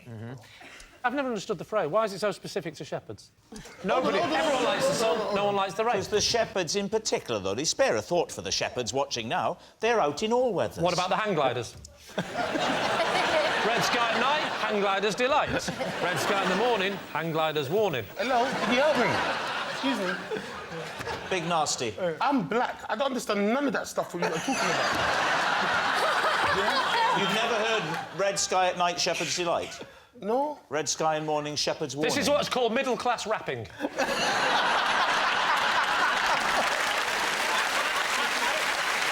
So you're in Cumbria. What are you doing there?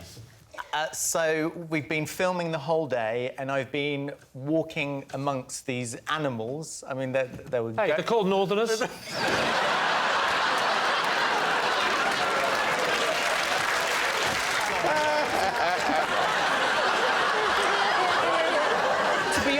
Because I was so focused on my lines, I wasn't really paying that much attention to what... I just saw there were lots of fluffy animals everywhere. Yeah. And you thought, the clouds have fallen!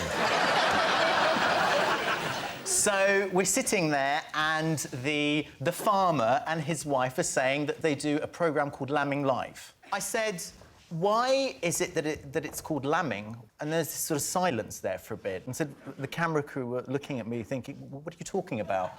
I said, well, because why is it not sheeping? So sheep, sheep, and lamb, lamb. A sheep gives birth to a baby sheep, and a lamb gives birth to a... So you thought a lamb was one woolly thing, and a sheep was another woolly thing? So, as it were, like an orange and a satsuma. For a hot sec, I was on the same kind of ideology as you know. Did you express this confusion? I did, and I wish I hadn't, actually, because of the looks I got. Did you then say, what's that big yellow bright thing in the sky? What is... because you're a scientist, aren't you? That's... a meteorologist is a type of scientist. Yeah. What did you... What A-levels did you do? That's David's very polite way of saying you are thick. The thing is that when you see a little lamb there and another sheep, the thing looks so different. You think they look nothing like each other? You wait till I explain the life cycle of the frog. It will blow your mind. Have you ever seen an adult caterpillar?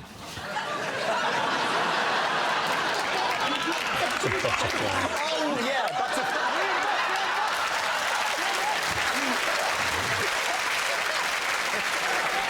I know that one. I forgot. All right. What are you thinking, Prue? Well, I think it's got to be a lie because I can't believe that a weatherman who is conscious of the seasons and knows what happens in the spring, I think you're making it up. Do you think it's true? Yeah, well, so it seems like I'm an idiot. What's that supposed to mean? What? We're going down together, Knucker, man. At least flip it up. So, what's it going to be, David? Well, I think he's a scientist. I think he'd know. I'm going to go with Prue. We're going to say it's a lie. Thomas, truth or lie? It is, in fact, true. Our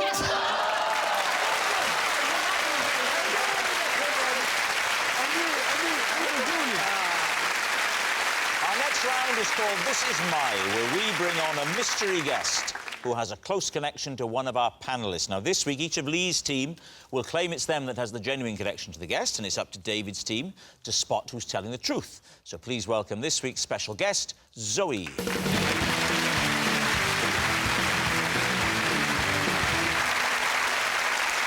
So, Thomas, who is Zoe to you? This is Zoe, and while handing her a prize at the UK Weather Awards, I was struck on the head by a Perspex lightning bolt. Right, Thomas's weather woman. Scarlett, how do you know Zoe? This is my old flatmate Zoe. We once discovered we'd been burgled when we arrived home dressed as burglars. Scarlett's burgled burglar. And Lee, what's your relationship with Zoe? This is Zoe. Together, we formed a search party and scoured a campsite by torchlight for a missing cuddly frog. David's team, where will you begin? Thomas, this was at what awards? The UK Weather Awards. And what are the UK Weather Awards given for? Best rainstorm? Could be the best national weather presenter, regional weather presenter. Any more? And what was Zoe winning for? She's a regional weather presenter from Northern Ireland.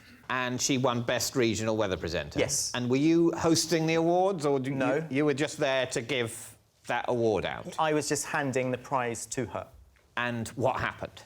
At one point, there was just a noise and something hit my head. I had no idea what it was, and it fell from above. It was a Perspex thunderbolt. It was part of the decorations, the symbols, hanging above the stage. Part of the set? Yes. When it hit my head, I didn't obviously know it was a thunderbolt at the time until I saw it. You didn't know what had hit you? Exactly. And then you saw what had hit you? I was really surprised. Well, wouldn't you be? Yes, I would be, yeah. I'd be surprised if it was true. Who next, David? Lee, what's the story here? Zoe and I... Yeah. We had to do a late-night cuddly frog search by torchlight. Yeah. OK, so who did the cuddly frog belong to? The cuddly frog belongs to Zoe's very young child. How did you know Zoe?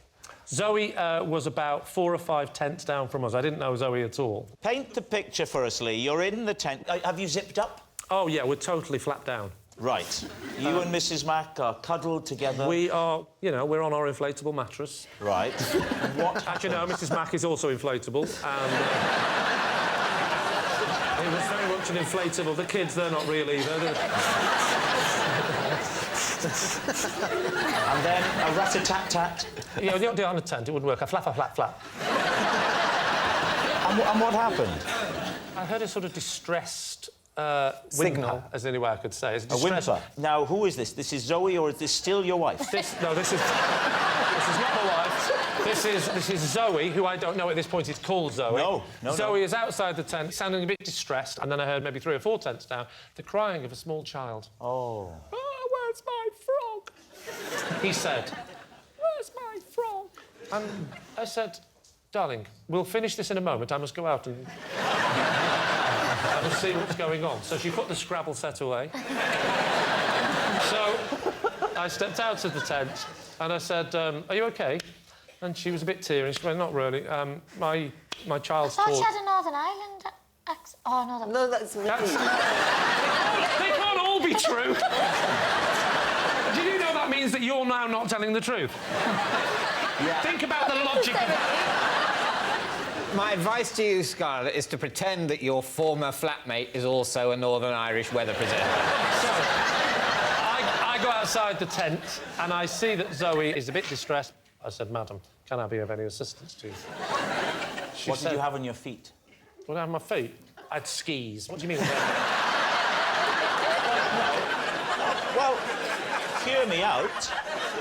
You've sprung into action. Yes. In the tent. All right, I had springs on my feet. And I'm wondering, do you do your shoes and take a while? Or you sling on a pair of Crocs? I had my slippers on, my lambskin slippers. And I went outside with my little slippers on, and I said, "Are you OK?" And she went, "No, my child's lost his toy, and he's getting very distressed, and he can't sleep without it."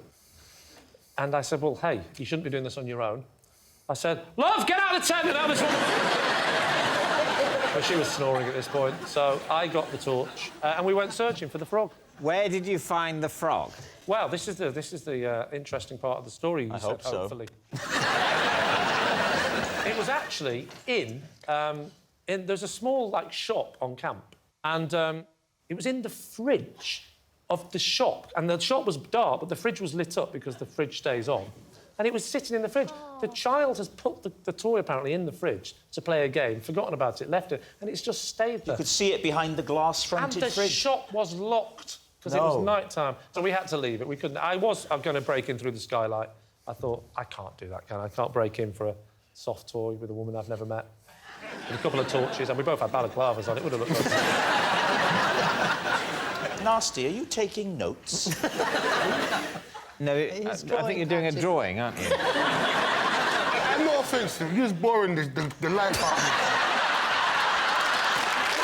Occupying myself, though. I'm not sure attention span.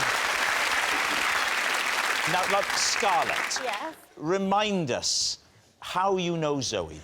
So, Zoe is my... How you know Northern Ireland weatherwoman Zoe. So, me and Zoe went to uni together, and we lived together, and we had been on a night out, got back, and discovered that we had been burgled whilst dressed as burglars. Right, OK. Why were you dressed as burglars? So, when you do initiations, because we were in the hockey society together, we had to dress as burglars, because we were in the first year, and then the second and third years dressed as cops. So we went out and we had swag bags, masks, stripy jumper, and then came back and discovered we'd been burgled. So obviously when the police rocked up, they thought we were joking. And we were in hysterics. I was just stood there with my swag bag like, we've been burgled. Did the police think you'd burgled it yourselves? I just think they thought it was like a uni prank. Right. Are you sure they were police? Because you said it was a cops and robbers party.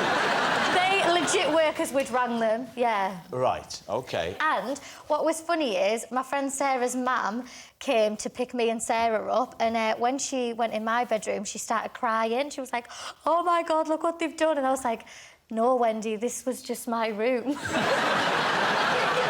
room was just a mess. They just took my laptop off my bed. It's fine. Why would they smear that on the walls?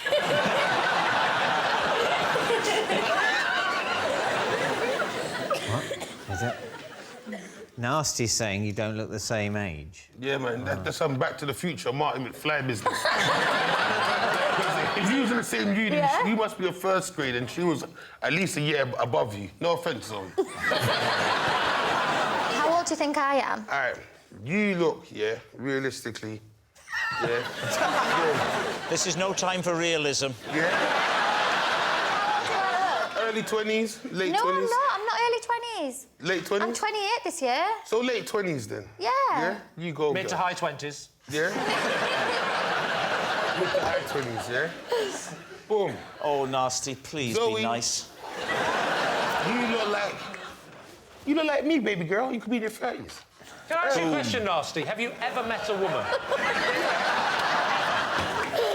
But you gotta be honest. We're trying to save people's lives right now.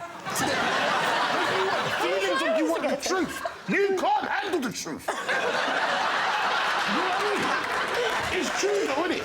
It's like me saying, "Raw, I was in school with my mum." Yeah, but Zoe's younger than me. Zoe is legit younger than me. No, because she was finding her kid's frog. No, she wasn't.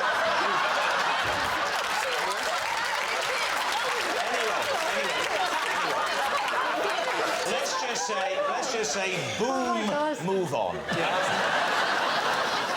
Prue, what do you think? I believe half of Lee's story. Is that all right? Well, that's a first. Nasty? Yeah, Tabernacle Man. What? Well, Tabernacle. he definitely means you, Thomas. What's the name of our Prime Minister again? What's that? Theresa May. Yeah, see, I mean, although at time of broadcast, it won't be. Well, she had malfunctions on her set and things dropped down on That's a very good point. Yes, Things happen exactly on the weather all what the time. He's talking about. Yeah. That's true, actually, yeah. This is like one of those buddy cop movies, isn't it? Where the two different cops have been paired together. I really don't think this is going to work, but we'll give it a go. But you get... That's a very good impression of Big Nasty. Well, my team doesn't think it's Scarlett, so we're ruling out Scarlett, and then it has to be one of Lee or Thomas. Oh. Knackerman. All right. Go on. You're going we'll with go Thomas. with Thomas. No. It's not you. Here we go. Zoe, would you please reveal your true identity? I'm Zoe, and Scarlett and I discovered we've been burgled whilst dressed as burglars. Yes, Zoe is Scarlett's burgled burglar. Thank you very much, Zoe. No way! Which brings us to our final round, quick-fire lies, and we start with... It's David.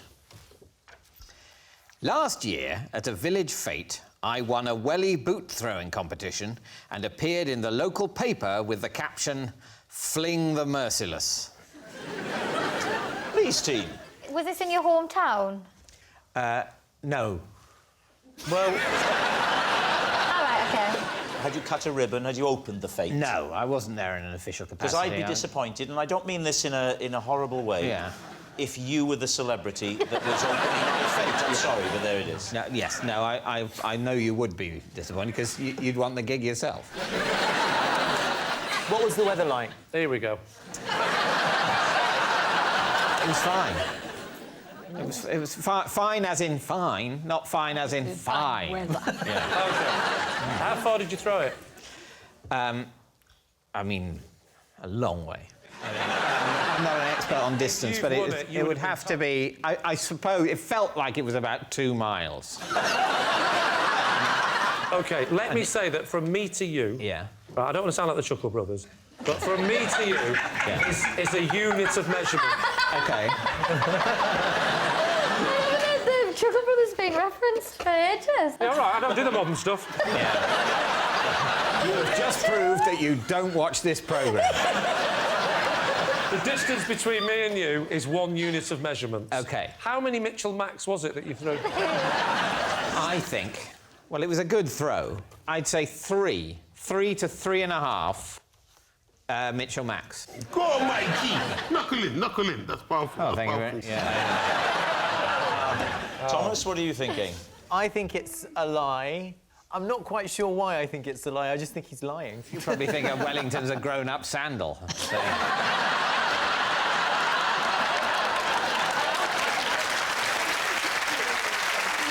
So, Lee, are you going to go with your team? We're both saying it's a lie, are you? Yeah. Well, we have to go with You the have team. to go with them. They're saying it's a lie. David, truth or lie? Well, it is a lie. Wow. Yes, it's a lie. David didn't win a welly boot throwing competition. Next. Legged it well, though. It's Nasty. It's time to wake up. It says possession, but I was young. I was young.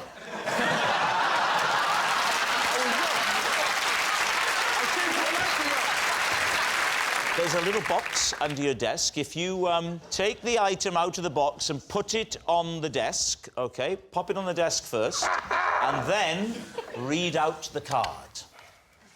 This is an ukabong. Me and my cousins would each make an ukabong to play the Nasty family game, ukabong.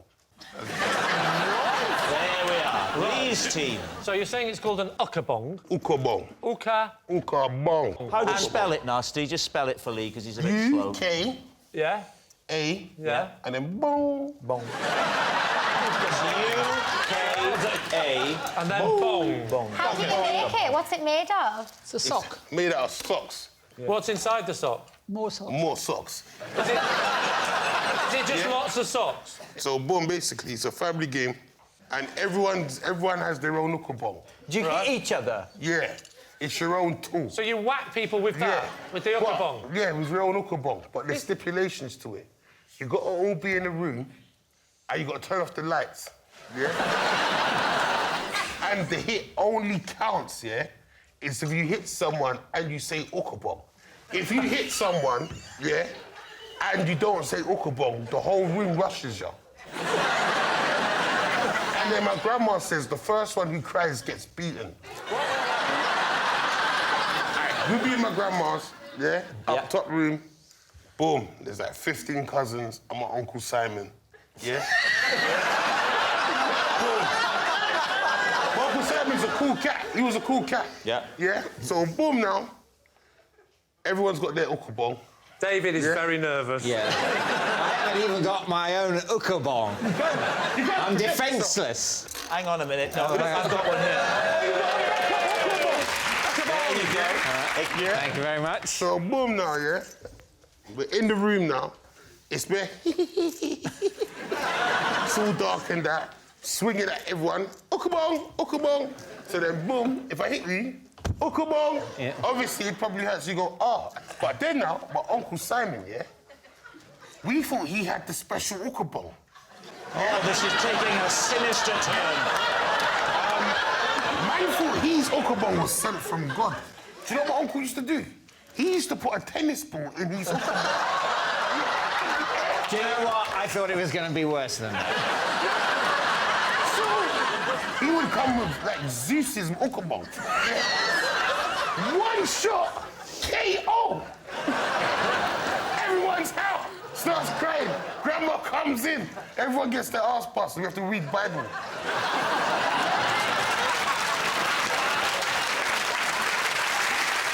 If it's dark, how does everyone know that you've successly ukabonged somebody? You could be lying. You'll hear someone say ow, won't you? Yeah, the owl. No, So you're you definitely need going to an hear an owl. owl. And when Uncle Simon ones goes off, it's more of a...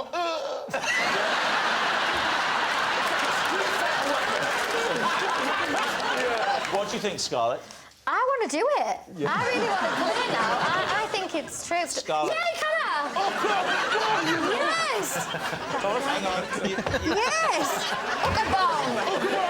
This is fun, Hey, guys, I've got a great idea. Let's all ukabong Rob.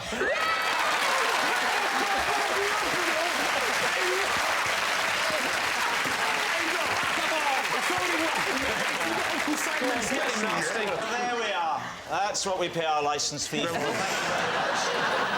What are you thinking then, Lee? Why don't you go for a guess here? What do you think? I think it's 100% true. You do? Why? Yeah. Because it's just fun, isn't it? I can imagine you doing that. We Is could that fun? Oh, sorry, ukabong. Okay. Oh, yeah, no, we all have to attack him. That's just domestic violence without ukabong, bro.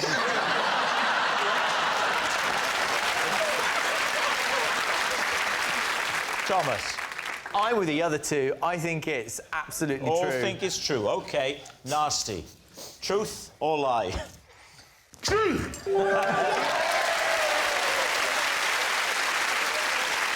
Yes, it's true. Nasty's family did play a game called Ukab. That noise signals time is up. It's the end of the show. And I can reveal that David's team have no points. Lee's team have 5. Thank you very much for watching. We'll see you next time. Good night.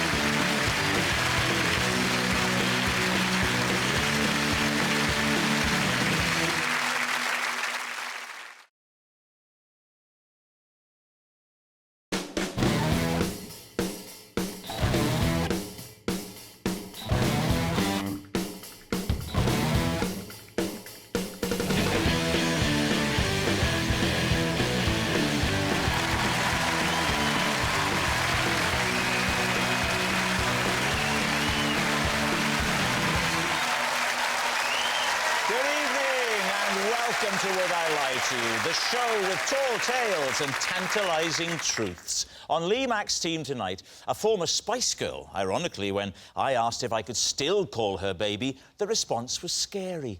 It's Emma Bunton. And a comedian who is also a BAFTA-winning actress. Winning an award must have done wonders for her career, but not enough to escape this show. It's Jo Brand. And on David Mitchell's team tonight, one of the most famous Seans in show business, second only to the sheep. It's Sean Williamson. And a Paralympic gold medalist who once made the 12-person shortlist for Sports Personality of the Year. What an achievement, finding 12 sportsmen with a personality. It's Johnny Peacock. We begin tonight with round one, Home Truths, where our panellists read out a statement from the card in front of them. Now, to make things harder, they've never seen the card before, they have no idea what they'll be faced with. It's up to the opposing team to sort the fact from the fiction. Jo, you're first up tonight. Okey-dokey. At school, I once rubbed stinging nettles all over my face and told my teacher I was ill so I could go and meet a boy in a graveyard. David's team. True.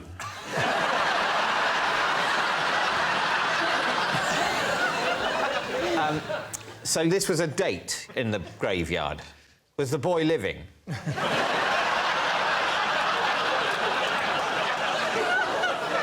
He was just before we met, yeah.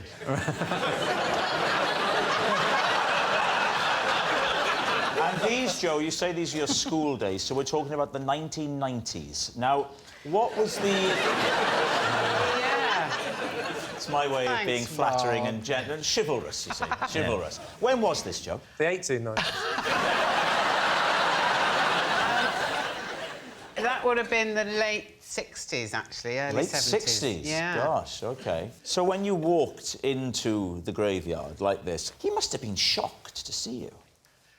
Rob, he was pleased to see me. He knew what he was going to get.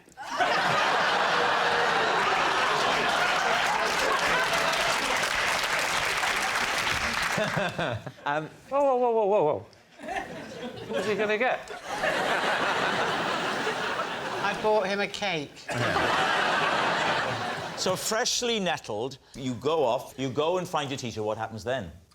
Well, I say to the teacher, I'm really not feeling well. I don't know whether I ate something for lunch that's given me some sort of allergic reaction. Can I go home? I mean, I don't know. I've never run a school. But are you allowed, if a child says they're ill, you're allowed to just say, yeah, off you go? Well, I said to her that my mum was at home and I live within walking distance of the school. It was the late 60s, early 70s. Very different time. Children hadn't long stopped going up chimneys. Yeah. So what do you think? Oh, Johnny? I think it's so unfeasible, it's probably true, don't we? Well, that's the wrong way to reason. It should be unfeasible things are less likely to be true. Yeah, but... Although the true things are deliberately picked to be unlikely. Exactly. I travelled here by car, for example, never come up. That would be easy. Sorry, can I just check something here? Yeah. Why do you get a car? Yeah, it's a class thing, you know. Well, they still shouldn't make me drive your car. Right, Jo, in the graveyard with What the do you young think? man. It's True? Because it sounds so unlikely. Yeah. I still think it's flawed reasoning, but we'll go true. You're saying that it's true? Yeah. Right, Jo. Truth or lie? It is a lie.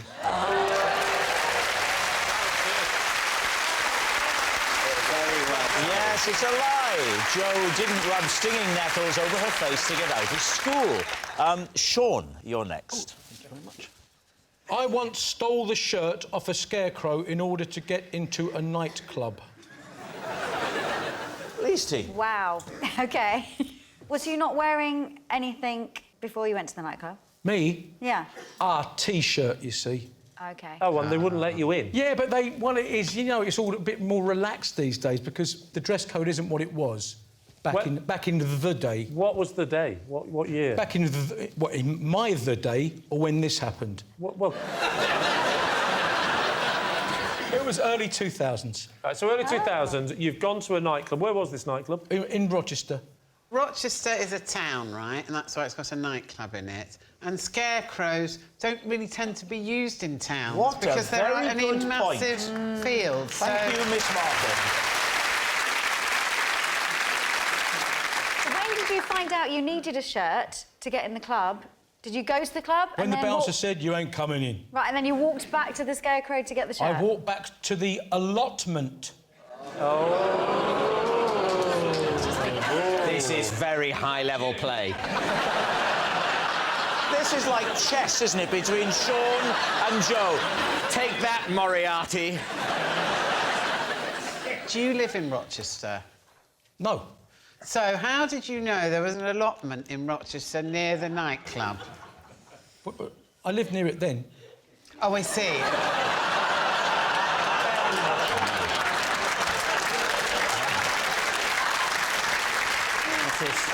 It's like fencing, isn't it? But then again, if you lived in Rochester, why didn't you just go home and get a shirt? Oh, this gets better and better. Checkmate. No. I was born in Chatham, but brought up in Maidstone. But my uncle lived in Rochester, and it was one of the allotments on his patch, so I knew where the allotments were. Apropos to the nightclub. Miss Brown, back to you.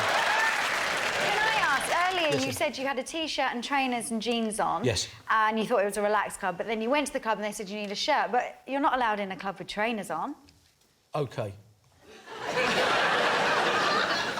The bouncer was a Can big... I just say, Sean, you're the kind of person that every time you speak, you always sound like you're going to start it with, I'd like to change my story.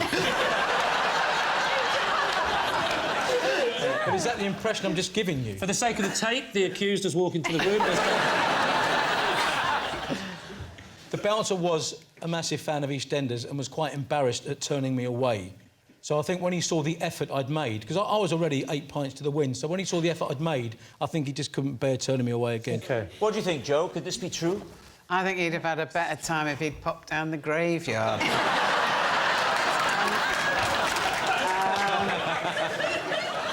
I think there's a lot of anomalies in it. This is what I think. A man who knows exactly where an allotment is because he knows the town so well knows you can't get into the nightclub without collars. And for that reason, Sean, we find you guilty. So what's he saying, Lee? You think it's a lie, don't Lie. you? I think it's a lie. You think it's a lie? You all think it's a lie? We all think it's a lie. Sean, truth or lie? It is a lie. It's a lie. Sean didn't steal a shirt from a scarecrow. Emma, you're next. I'm next, OK. OK, when the Spice Girls stayed in hotels, we played a special game to test who was the bravest. What was the game? We used to dare each other to do certain things. What was the scariest thing you were ever dared to do? Sing live?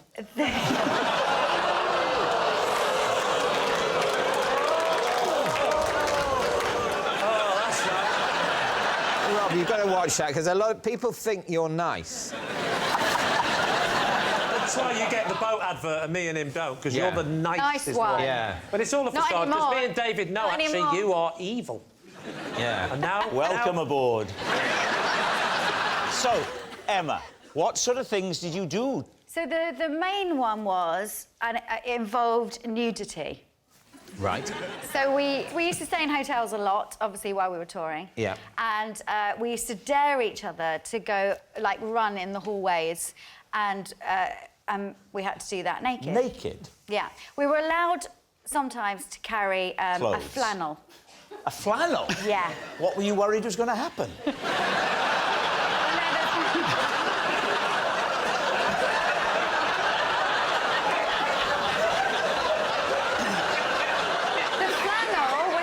Could cover. You had to choose a part, obviously, to cover. Victoria could use that as a dressing gown. So if someone saw you, you could decide which part of you were known by and cover that up. Cover your face. Yeah. That's probably the best way, isn't it? I remember once the girls made me go to the lift Yeah. and wait for the lift to arrive. No.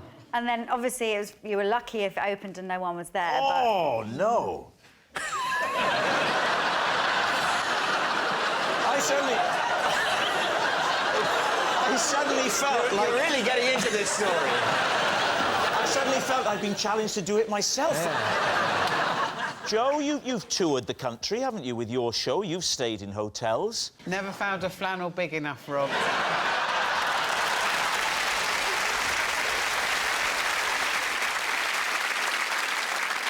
I think it's the logistics of the game that interest me, typically. I want to understand better how the competition worked. We'd take two at a time, and then the Yeah. first one back, knocking on the door, that would be the winner. It's a knockout. Two become one. It's simple.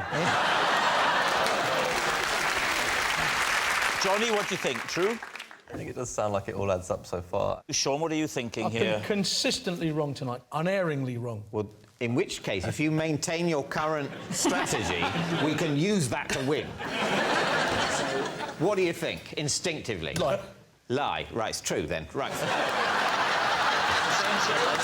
So, Emma, truth or lie? Okay. It is true. Yes, it's true. The Spice Girls really did run round hotels wearing nothing but a flannel. Our next round is called This Is My, where we bring on a mystery guest who has a close connection to one of our panellists. Now, this week, each of David's team will claim it's them that has the genuine connection to the guest. It's up to Lee's team to spot who's telling the truth. So please welcome this week's special guest, Shabs.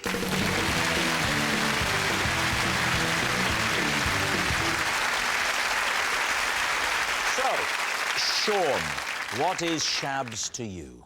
This is Shabs. I keep my chicken drumsticks in his nuclear bunker. Right, so, Sean's bunker buddy. Johnny, how do you know Shabs? This is Shabs, and he used to regularly park cars on my foot to stop me going anywhere.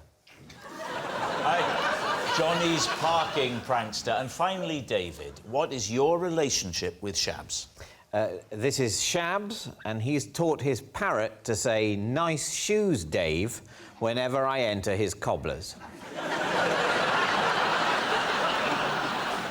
Lee's team, where will you begin? Should we start with Sean? Let's start with Sean, Yes. I think, yeah? You leave your Chicken drumsticks. in his nuclear shelter. Is that what you're claiming? Yes. OK, enough questions. Johnny. Where is this nuclear shelter? In a field out the back of his garden. Which part of the country? Mid-Kent. I don't think anyone's ever referred to whatever area you're talking about as mid-Kent. I mean, people say, where are you from? Oh, I'm mid-British. You're not mid-Kent. Oh, so I'm from the Midlands. That's the middle of Britain, isn't it? But anyway...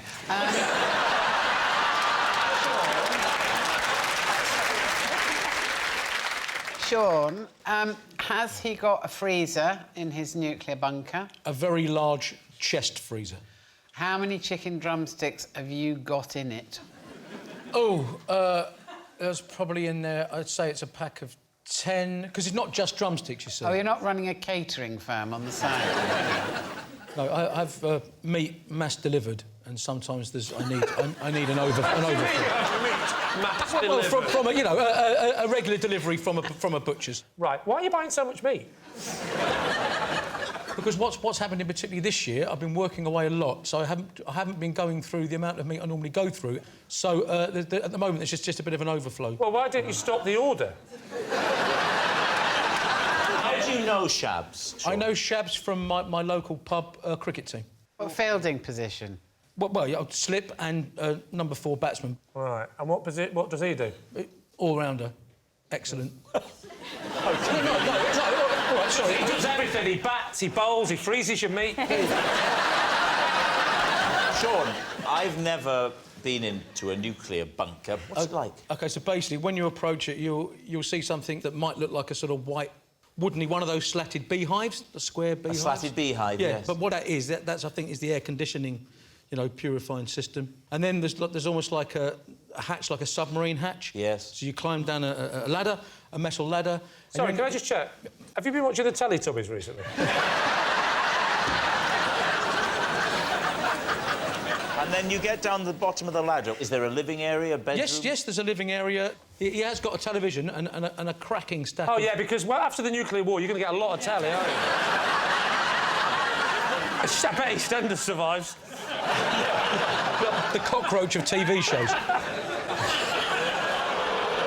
You said it. I can't go back. I can't go back.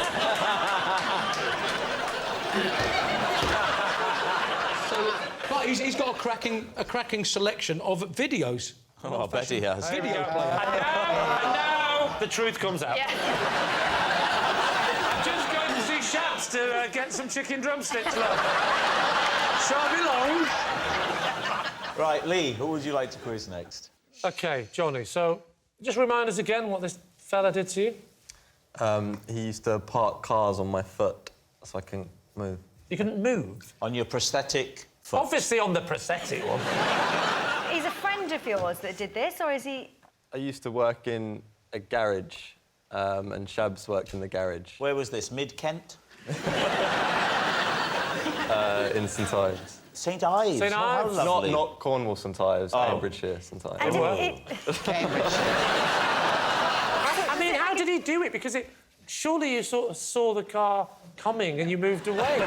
He'd try and stop on the foot, but sometimes he'd miss. But if he got it, he'd pull the handbrake and get out of the car and walk off. I want to know, how did it start the first time? I was working there and Shabs joined, and one of the other guys told me it'd be quite funny because he didn't know that I had a prosthetic leg, to get my foot trapped under a wheel. To try and spook him? Yes, but it didn't. It awoke a sort of bloodlust in him, didn't it? So the start of this story was that it was I all thought humorous. that he was perhaps bullying you a bit, and it turns out it's the other way round completely. The person you tried to bully at work turned out to be a sociopath. Right, what about David? Why does he keep a parrot in the Gobblers?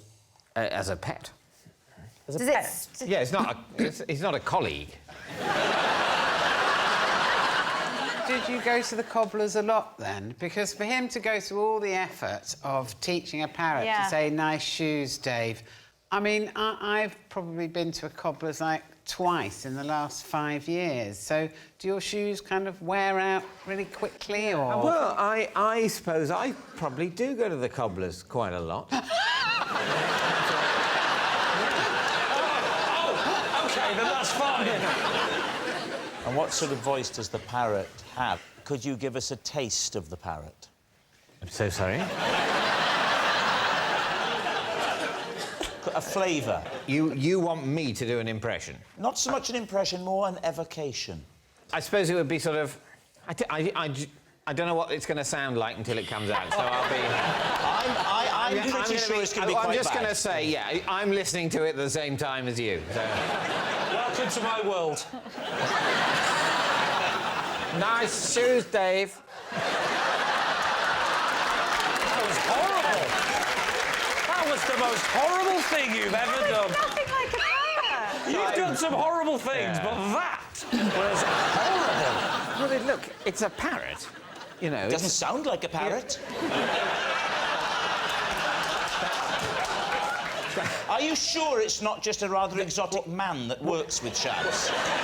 Obviously, what you've got to understand is what you heard there wasn't the parrot. That was me. But it was you So if you're saying, that parrot sounds like a man pretending to be a parrot. I'm not But sure it that's didn't even conclusive. sound like that, did it? Any parrot worth his salt would say, nice shoes, Dave.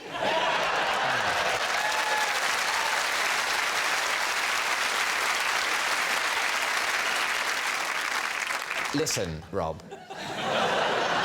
You're in the chair. If you want to do a parrot impression at any point, you can just do it. We don't have to go around this ridiculous process. What's the name of Shabs's parrot? Graham. It's sounding more It is a man. It's a man stood in the corner of the shop. This parrot, is he 6 foot? No. Does he smoke a cigarette and go, all right, Dave, nice shoes?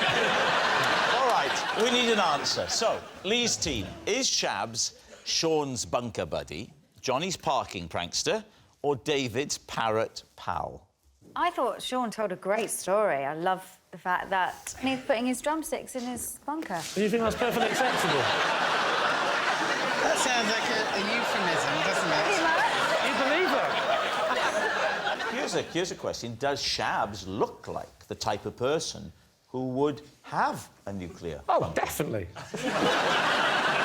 I think that Shabs looks like he could work in a garage. What about David? The bit I doubt is the fact that you're going to the cobblers so regularly, because that would be the actions of a man who cares what he looks like.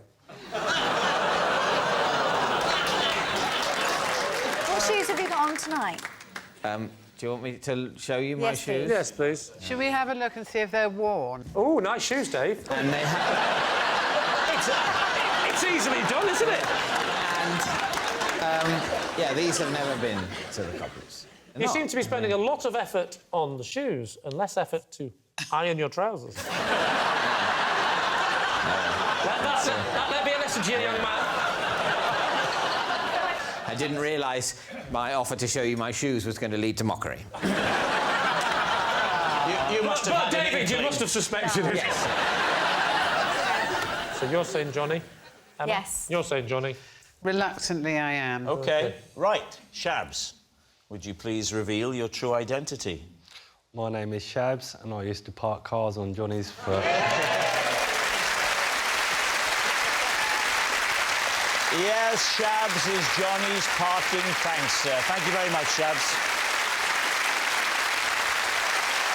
Which brings us to our final round, Quickfire Lives, and we start with... It's Lee. Ooh, possession. Now, take a look. There's a box under your desk. Place the item from the box on top of the desk first, and then read out the card. Thank you. This is my lucky dice. I can always roll a 6 with it in 3 goes. David. Yeah! Well, yeah, go on then. Do you want to know how I came to discover this? Yes, please. Just found it in a box. How long have you had it? I've had it for about 20 years. The dice. I thought you meant my syphilis. Where did you get it? I got it from a woman in Highgate.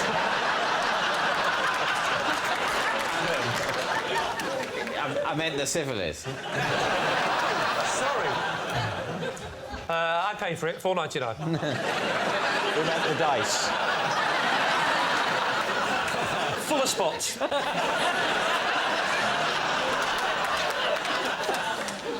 When did you first discover that you had that these dice or die were indeed lucky? I was walking the back streets of Hong Kong. Yes. I'm down this dark alley. Right. There's a weird shop staying open late. I go in, a small bell rings, and a small Chinese man was there. Hang on, this is Gremlins, forget this. This, I got it from Hamleys. Give us some examples of when you've used this lucky dice. Well, I've used it. It helped me get together with my first girlfriend. Oh, do tell. Yeah, that was her name. It wasn't a real name. It was Janet. Janet. It helped you get together with Janet. It helped me get together with Janet, my first girlfriend, because she was a big fan of magic. Right. And I said, oh, I can do a magic trick. And she said, what's that? I said, see this dice? I can guarantee, at any point I can roll it 3 times, and I will always get a 6. And how many times did you do it before Janet said, I love you?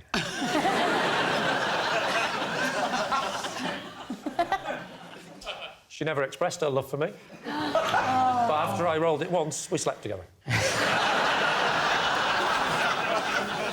Well, maybe we should put this lucky dice to the test. Now, to get a proper view, why don't you could come out and use this bit of stage here. You'd be like one of those New York crap shooters from Guys and Dolls.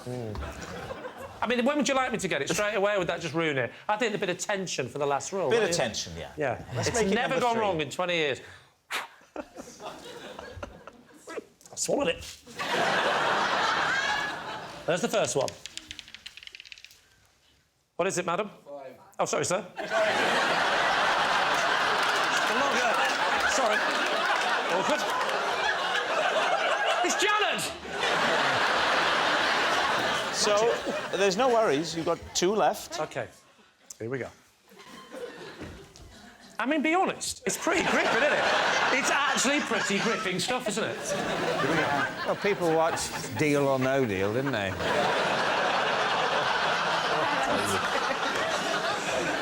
Attempt number 2. Here we go.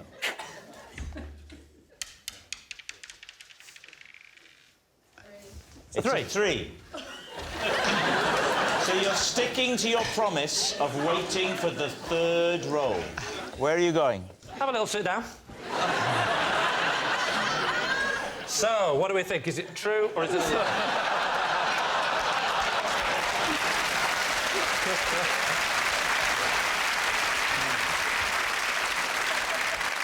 You have to follow through on your promises. Right, here we go. Come on. Here we go. Let me say that I personally am convinced that Lee is telling a lie, but that nevertheless he will now roll a 6. Here he goes.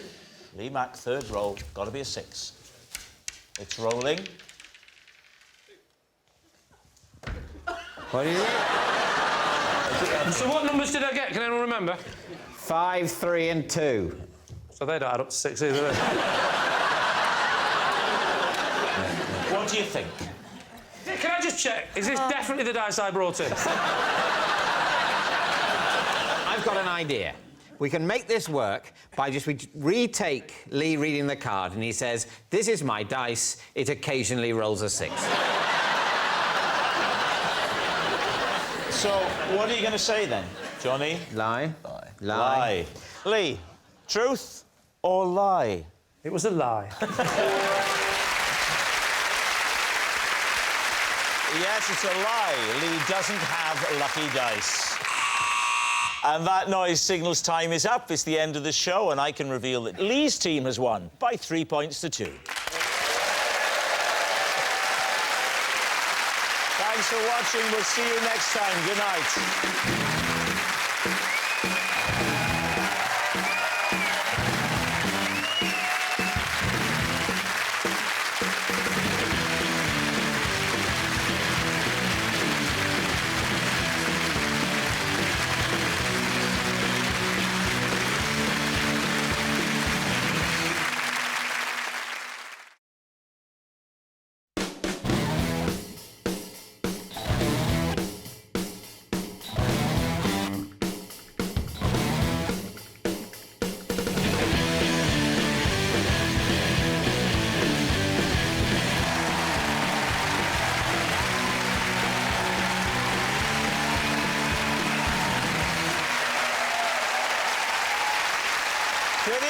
Welcome to Would I Lie to You, the show with unvarnished truths and highly polished lies. On David Mitchell's team tonight, a man whose list of TV credits is almost as long as his inside leg measurement. It's Richard Osman. And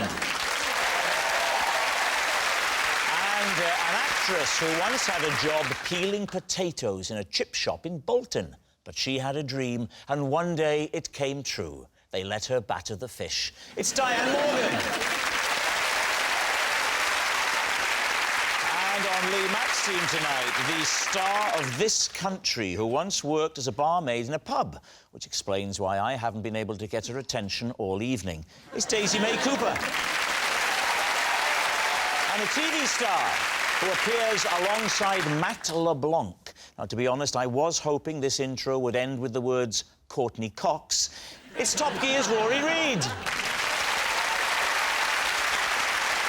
We begin with round one, Home Truths, where our panellists read out a statement from the card in front of them. To make things harder, they've never seen the card before, so they've no idea what they'll be faced with. It's up to the opposing team to sort the fact from the fiction. Richard, you're first up. Instead of rock, paper, scissors, I prefer to play my own version of the game, which is worm, pigeon, shotgun. Please, team. Right. What beats what? Like, what is superior to what? It's pretty obvious, isn't it? Pigeon What beats shotgun? Pigeon eat worm. How does a worm beat a shotgun? By crawling into the barrel. I mean, how do you think? What's the hand actions? Well, shotgun, Yeah. easy. Worm, and... OK, let's have a little game, me v you. Just Okay. before Worm, we pigeon, start shotgun. this very competitive bout, tell us what tops what. It's quite simple.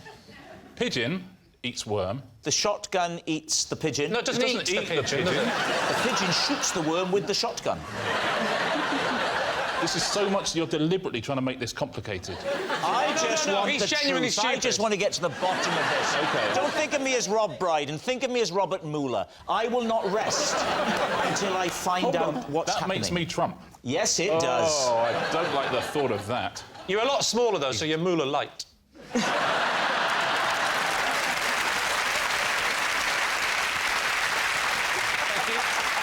So, you know the rules. It's going to be the best of three. Best of three. I've got my own technique, by the way. I'm not going to use my hands. Now, you've been I warned think you about know this. which one I'm going to do, don't you? I'm not going to be big-headed. It's not a shotgun. It's not even a worm, is it? Let's be honest. All right, here we go. Get ready. OK. 1, 2, 3.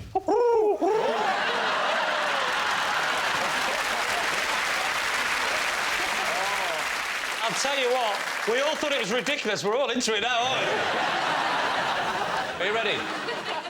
Yeah. 1, 2, 3. Worm. Sorry. Could have shotgunned him. Could have shotgunned him. OK, let's play. Richard needs just one win. He'll have victory. Yeah, If Rob, Lee... I think they're following it. It's a shame we won't now have time to play Would I Lie to You?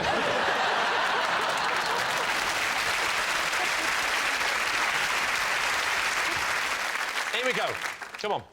OK, 1, 2, 3. Shotgun!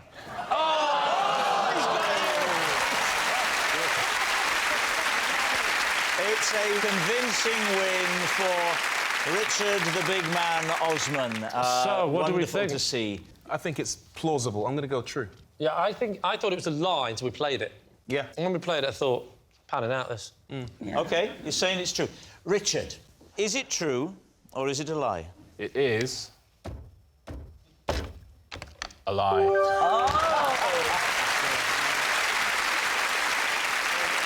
Rory, you're next. OK.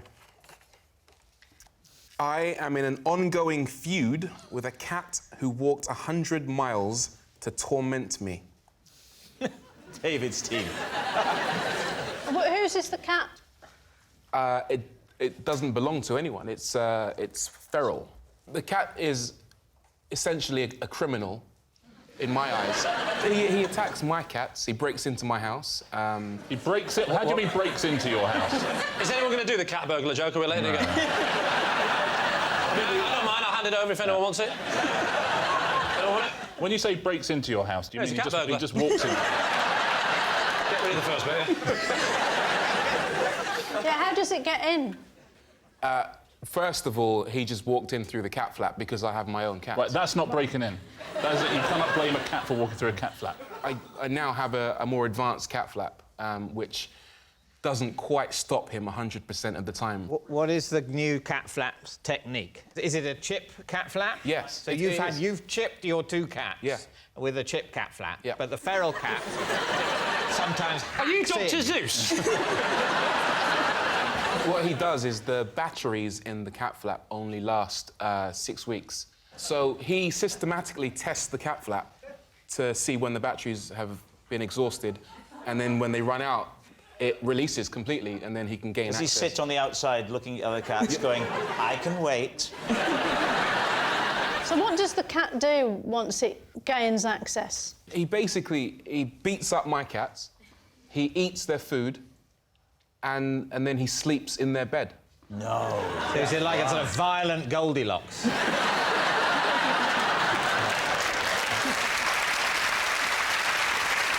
what about this 100... You said 100 miles. Yes, I did. Talk a little bit more about that. I called the RSPCA to get rid of this cat. They refused to come out, but they did supply me with a trap. I trapped it, caught it, took it to the local vet. They then said, we'll release it. Oh, right. I said, you can't release it near my house because it will just come right back. Right. And that's when they said, yep, we'll get the RSPCA to take it to a cat sanctuary 100 miles away. No. Up in the sky. No. I don't think the RSPCA would allow that.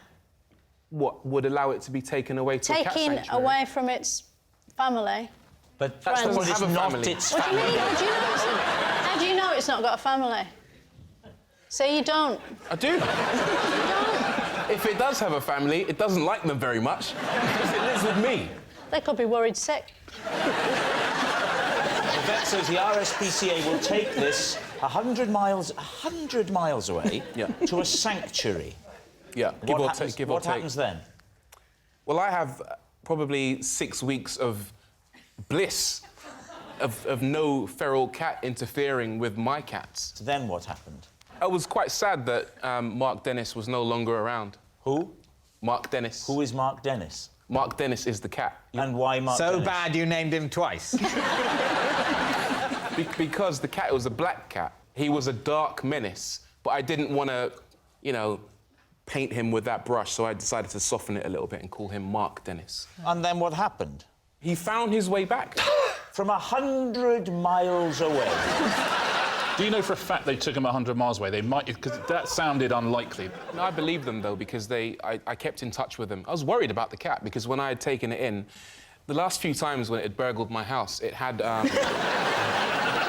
slight infection in its lungs, and it would snore loudly at night, like a fully grown man would snore. So you would hear it snoring in the garden? In my kitchen. Oh, you break into the kitchen, beat up your cats, eat all the food, and then have a really loud sleep.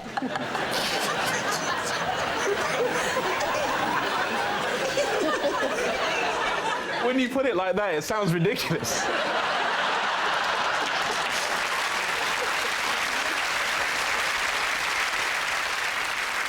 So describe, if you can, the moment when Mark Dennis returned, because it must have been quite dramatic. And noisy. Sorry, you're taking me back. Yeah. Again, it was the snoring.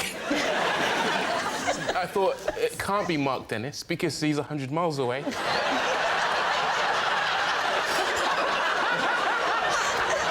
I went down, and then he did the usual thing. He ran for the cat flap and ran into the garden.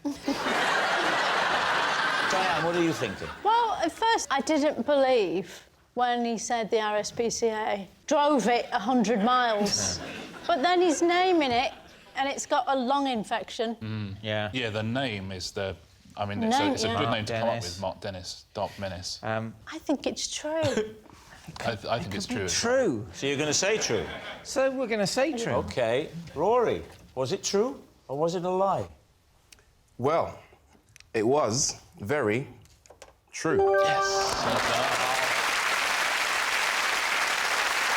Our next round is called This Is My, where we bring on a mystery guest who has a close connection to one of our panellists. Now, this week, each of Lee's team will claim it's them that has the genuine connection to the guest, and it's up to David's team to spot who's telling the truth. So please welcome this week's special guest, Jamie.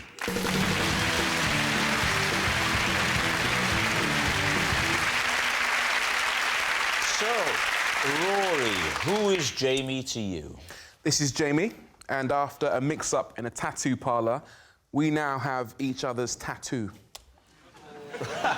Daisy, how do you know Jamie? This is my ex-boyfriend, Jamie, and I used to put sleeping pills in my parents' tea so I could sneak him into the house. And finally, Lee, what is your relationship with Jamie? This is Jamie.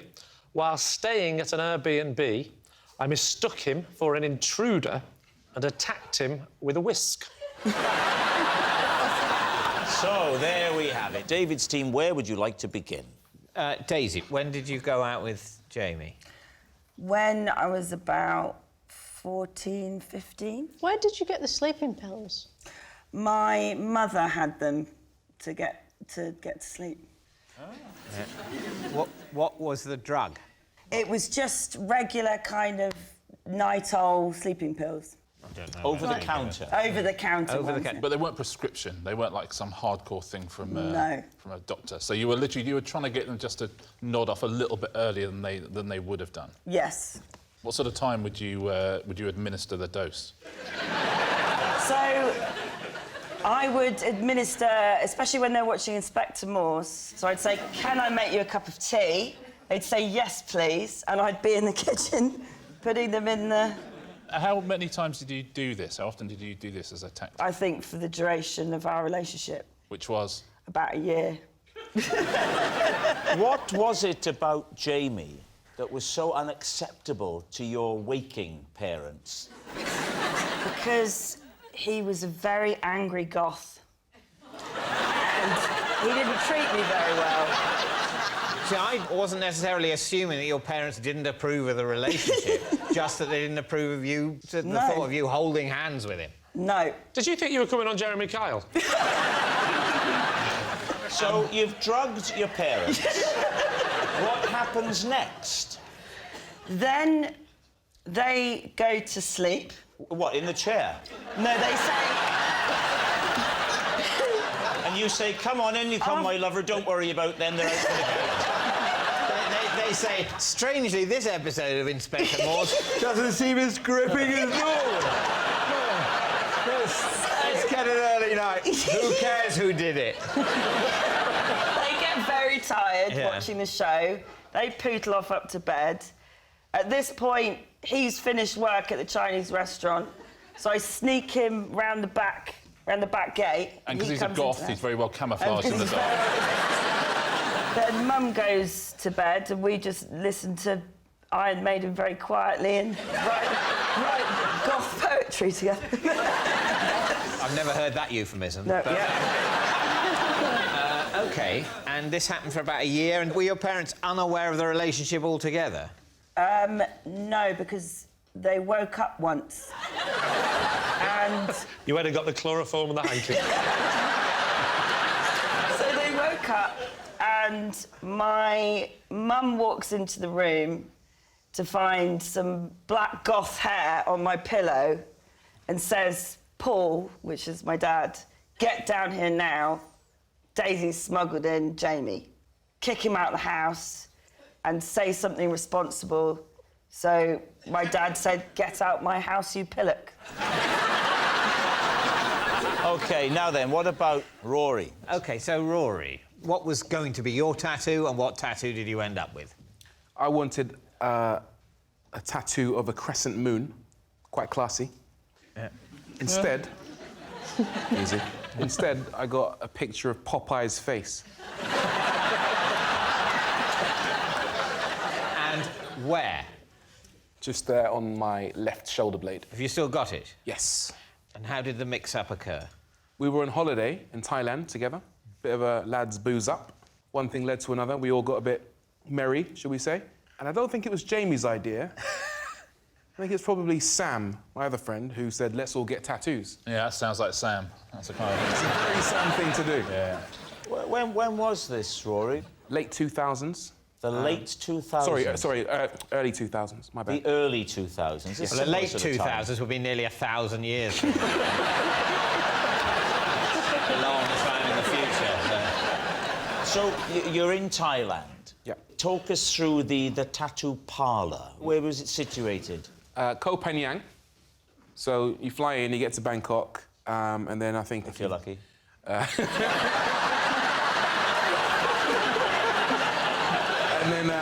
And then you travel to Koh Phangan, and there's this little parlour, and they're used to tourists coming in all the time, and they have multiple beds, if I remember correctly. How classy. And not that kind of establishment. And then you choose out of a book what you want. Yeah. And then you kind of So I go... know what a book is. I'll have the number 4, Jamie wanted the number 5, or whatever With it rice, was. or...? Not that kind of establishment. And then they So it is neither a restaurant nor a brothel. The kind of establishment it is a tattoo parlour with beds and a low standard of administrative competence. You'd have gone out a storm on this stag weekend, David. Rory, how long was it before you realised the mistake? Immediately. Yeah, you stand up, there's a mirror there, you go like that. And there wasn't a picture of a classy crescent moon, there was a picture of Popeye's face with the pipe and everything. Who was more upset by this outcome, you or Jamie? Me, by far. Right. Absolutely. He's now got a classy crescent moon on his back. I've got Popeye. Are you not following this? OK, now then, what about Lee? Remind us, Lee, of your claim. So this is Jamie, and while staying in an Airbnb, I mistook him for an intruder, and I attacked him with a whisk. OK. And where was the Airbnb? The Airbnb was in Rye. And why were you staying in an Airbnb in Rye?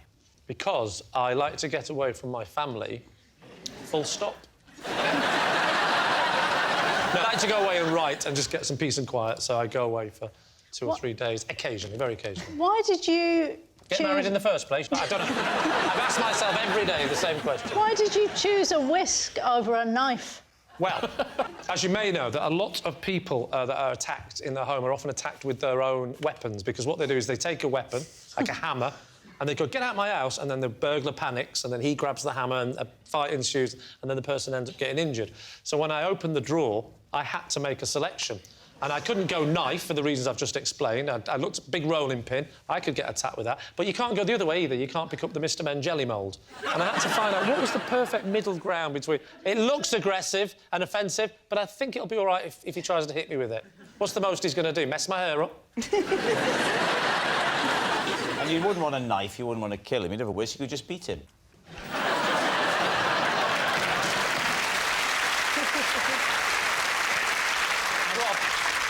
You beat with a fork, you whisk with a whisk. The applause begs to differ.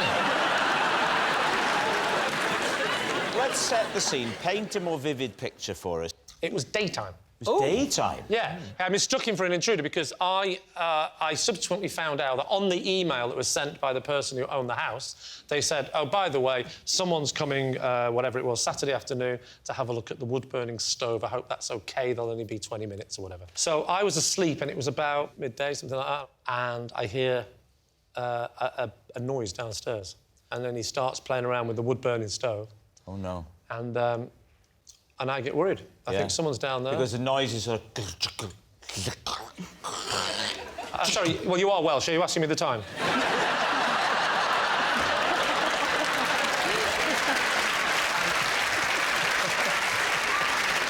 And so I go downstairs, and I see this figure. I panic. And I was going to say, get out, or else. I don't know what I was thinking. I just ran at him. I'll whip you to a soft peak. Oh, no, I definitely didn't say that to him. No, never say that to a strange man in your house, David. And I whacked him on the back really hard, just kept whacking him and whacking him. You hadn't previously challenged him or asked him why he was there. You just went straight in and battered him with a hand whisk. I just panicked and I was just straight in, he went to the kitchen, got the hand, batter. No, there's no batter involved. We need an answer. So David's team, is Jamie Rory's branded buddy, Daisy's smuggled sweetheart, or Lee's innocent intruder? What do you think, Diane? Well, I'm not sure about night owl. I don't think it's that strong. So I think Daisy's lying. Yeah. How old do you have to be to know about Popeye? Oh, that's... Because I think... Why would he pick... Yeah. It doesn't ring true. OK. You know that if it's not Daisy and not Rory, that means it's Lee. That's right. Can't be Lee. So, what's it going to be, David? I think it's Daisy. You think it's Daisy? I could be persuaded that it's Daisy. We'll go with Daisy. You're going to say Daisy? Yeah. Jamie, would you please reveal your true identity? I'm Jamie, and I used to sneak into Daisy's house. Well done, guys. Yes, Jamie is Daisy's smuggled sweetheart. Of course, this is not something you should ever do, putting sleeping pills in someone's tea. And thank you very much, Jamie. Which brings us to our final round, Quickfire Lies. And we start with... It's Lee.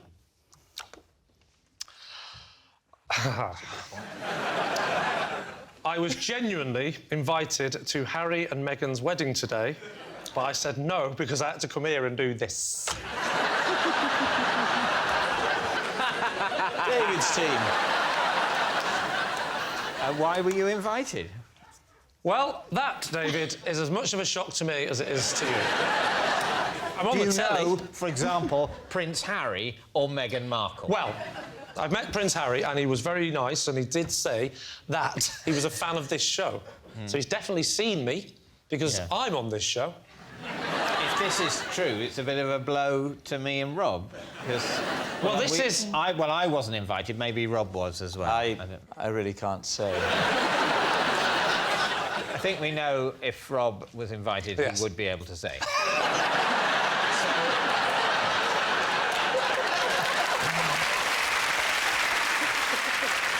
Well, this is interesting, because I want to know if you were invited, because as soon as I got the invite, I met Prince Harry, and I know he's a fan of the show, so I immediately assumed that you two had been invited as well. Yeah. So I went to phone you, and I phoned you first, and I put the phone down, because I didn't want to ask in case you hadn't been invited. I thought it wouldn't be a good idea. Yes, it would be a horrible thing to let slip, wouldn't it? Yes. If you'd been invited, it would be a horrible thing to do to someone under any circumstances, even if it wasn't in public. So you think he's going, OK, George Clooney... Yeah. David Beckham... Oprah Winfrey... Lee. Oh, so you didn't even know my surname? I should point out to people watching at home that it is the royal wedding day today. Yeah. As we record this, it happened today, didn't it? And it was a lovely wedding as well. Look, it brought people together, together, didn't it? And you know what I'm glad about? Yeah. I'm glad he wasn't there. Yes. That would have spoilt it for me, I think. Yeah. Did it come through the post? It went through my agent. It was more like a booking. Were they expecting you to do some of your silly humour or something? Did you have a +1 as well? Yes, I did. And so your wife was happy for you to come and do this instead of going to the royal wedding? Well, actually, my wife couldn't go anyway. So that was the other problem as well. And then I thought, well, who would I take? And I did actually think of one of you two. I thought that's going to be more awkward. So I immediately... But then I thought maybe it's not awkward if David's been invited, as I suspected, and Rob hasn't. I'll take Rob. And then we're all going. There was a lot of social etiquette. I was a mess. That is the other question. Why didn't... Because the wedding finished... Well, this is the irritating thing. 1. Yes, and then there was a lunch. I got the invite that said the wedding is going to be at 12 o'clock. And I thought in my head, no one would say 12 o'clock, meaning that's when the wedding is. That would mean, you know, you turn up at 12 o'clock and then you go through all the rigmarole of security, blah, blah, blah, and actually the wedding's going to be about 2. Then you've got the actual ceremony, then you've got the meal. I wasn't going to get here because... Yes, it's like when you buy theatre tickets. The time is just when they think you should leave home.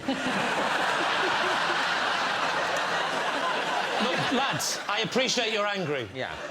Very angry. I didn't write the invites. Very angry and very hurt and very bruised, whether this is true or not. That's the terrible thing, because my thought processes have gone down the lines of it being true, and it feels like I've been through it emotionally, even if I haven't.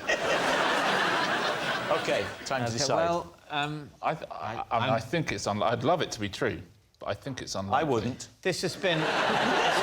This has been one of the most psychologically damaging thought experiments I've ever gone through, and so I couldn't... I don't think I could pronounce the words, I think this is true. Oh, I just did.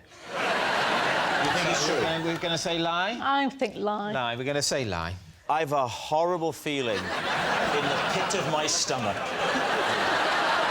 that it's true. It's like waiting with a specialist for a result. Yeah.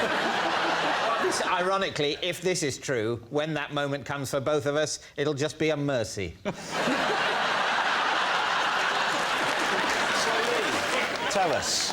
They think it's a lie. I pray it's a lie. It is, in fact, true.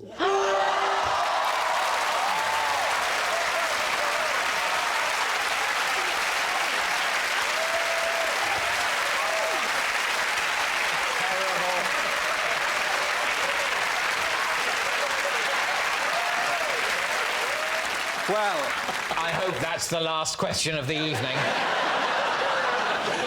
Well, how did you thank keep you that a for secret? watching. That's it. Yeah, I mean, thank you for watching.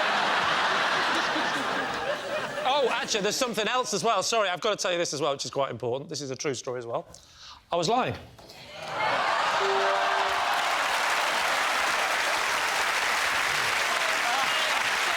at this smile on his little face. Look at his little happy face.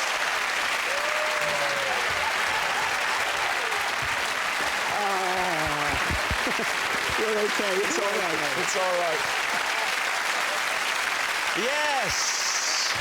Praise be, it was a lie. Of course it was a lie. Lee wasn't invited, of course he wasn't, to Harry and Meghan's wedding. Do you know what I think? I think the producers of this show are just trying to turn us against each other. They're doing a good job.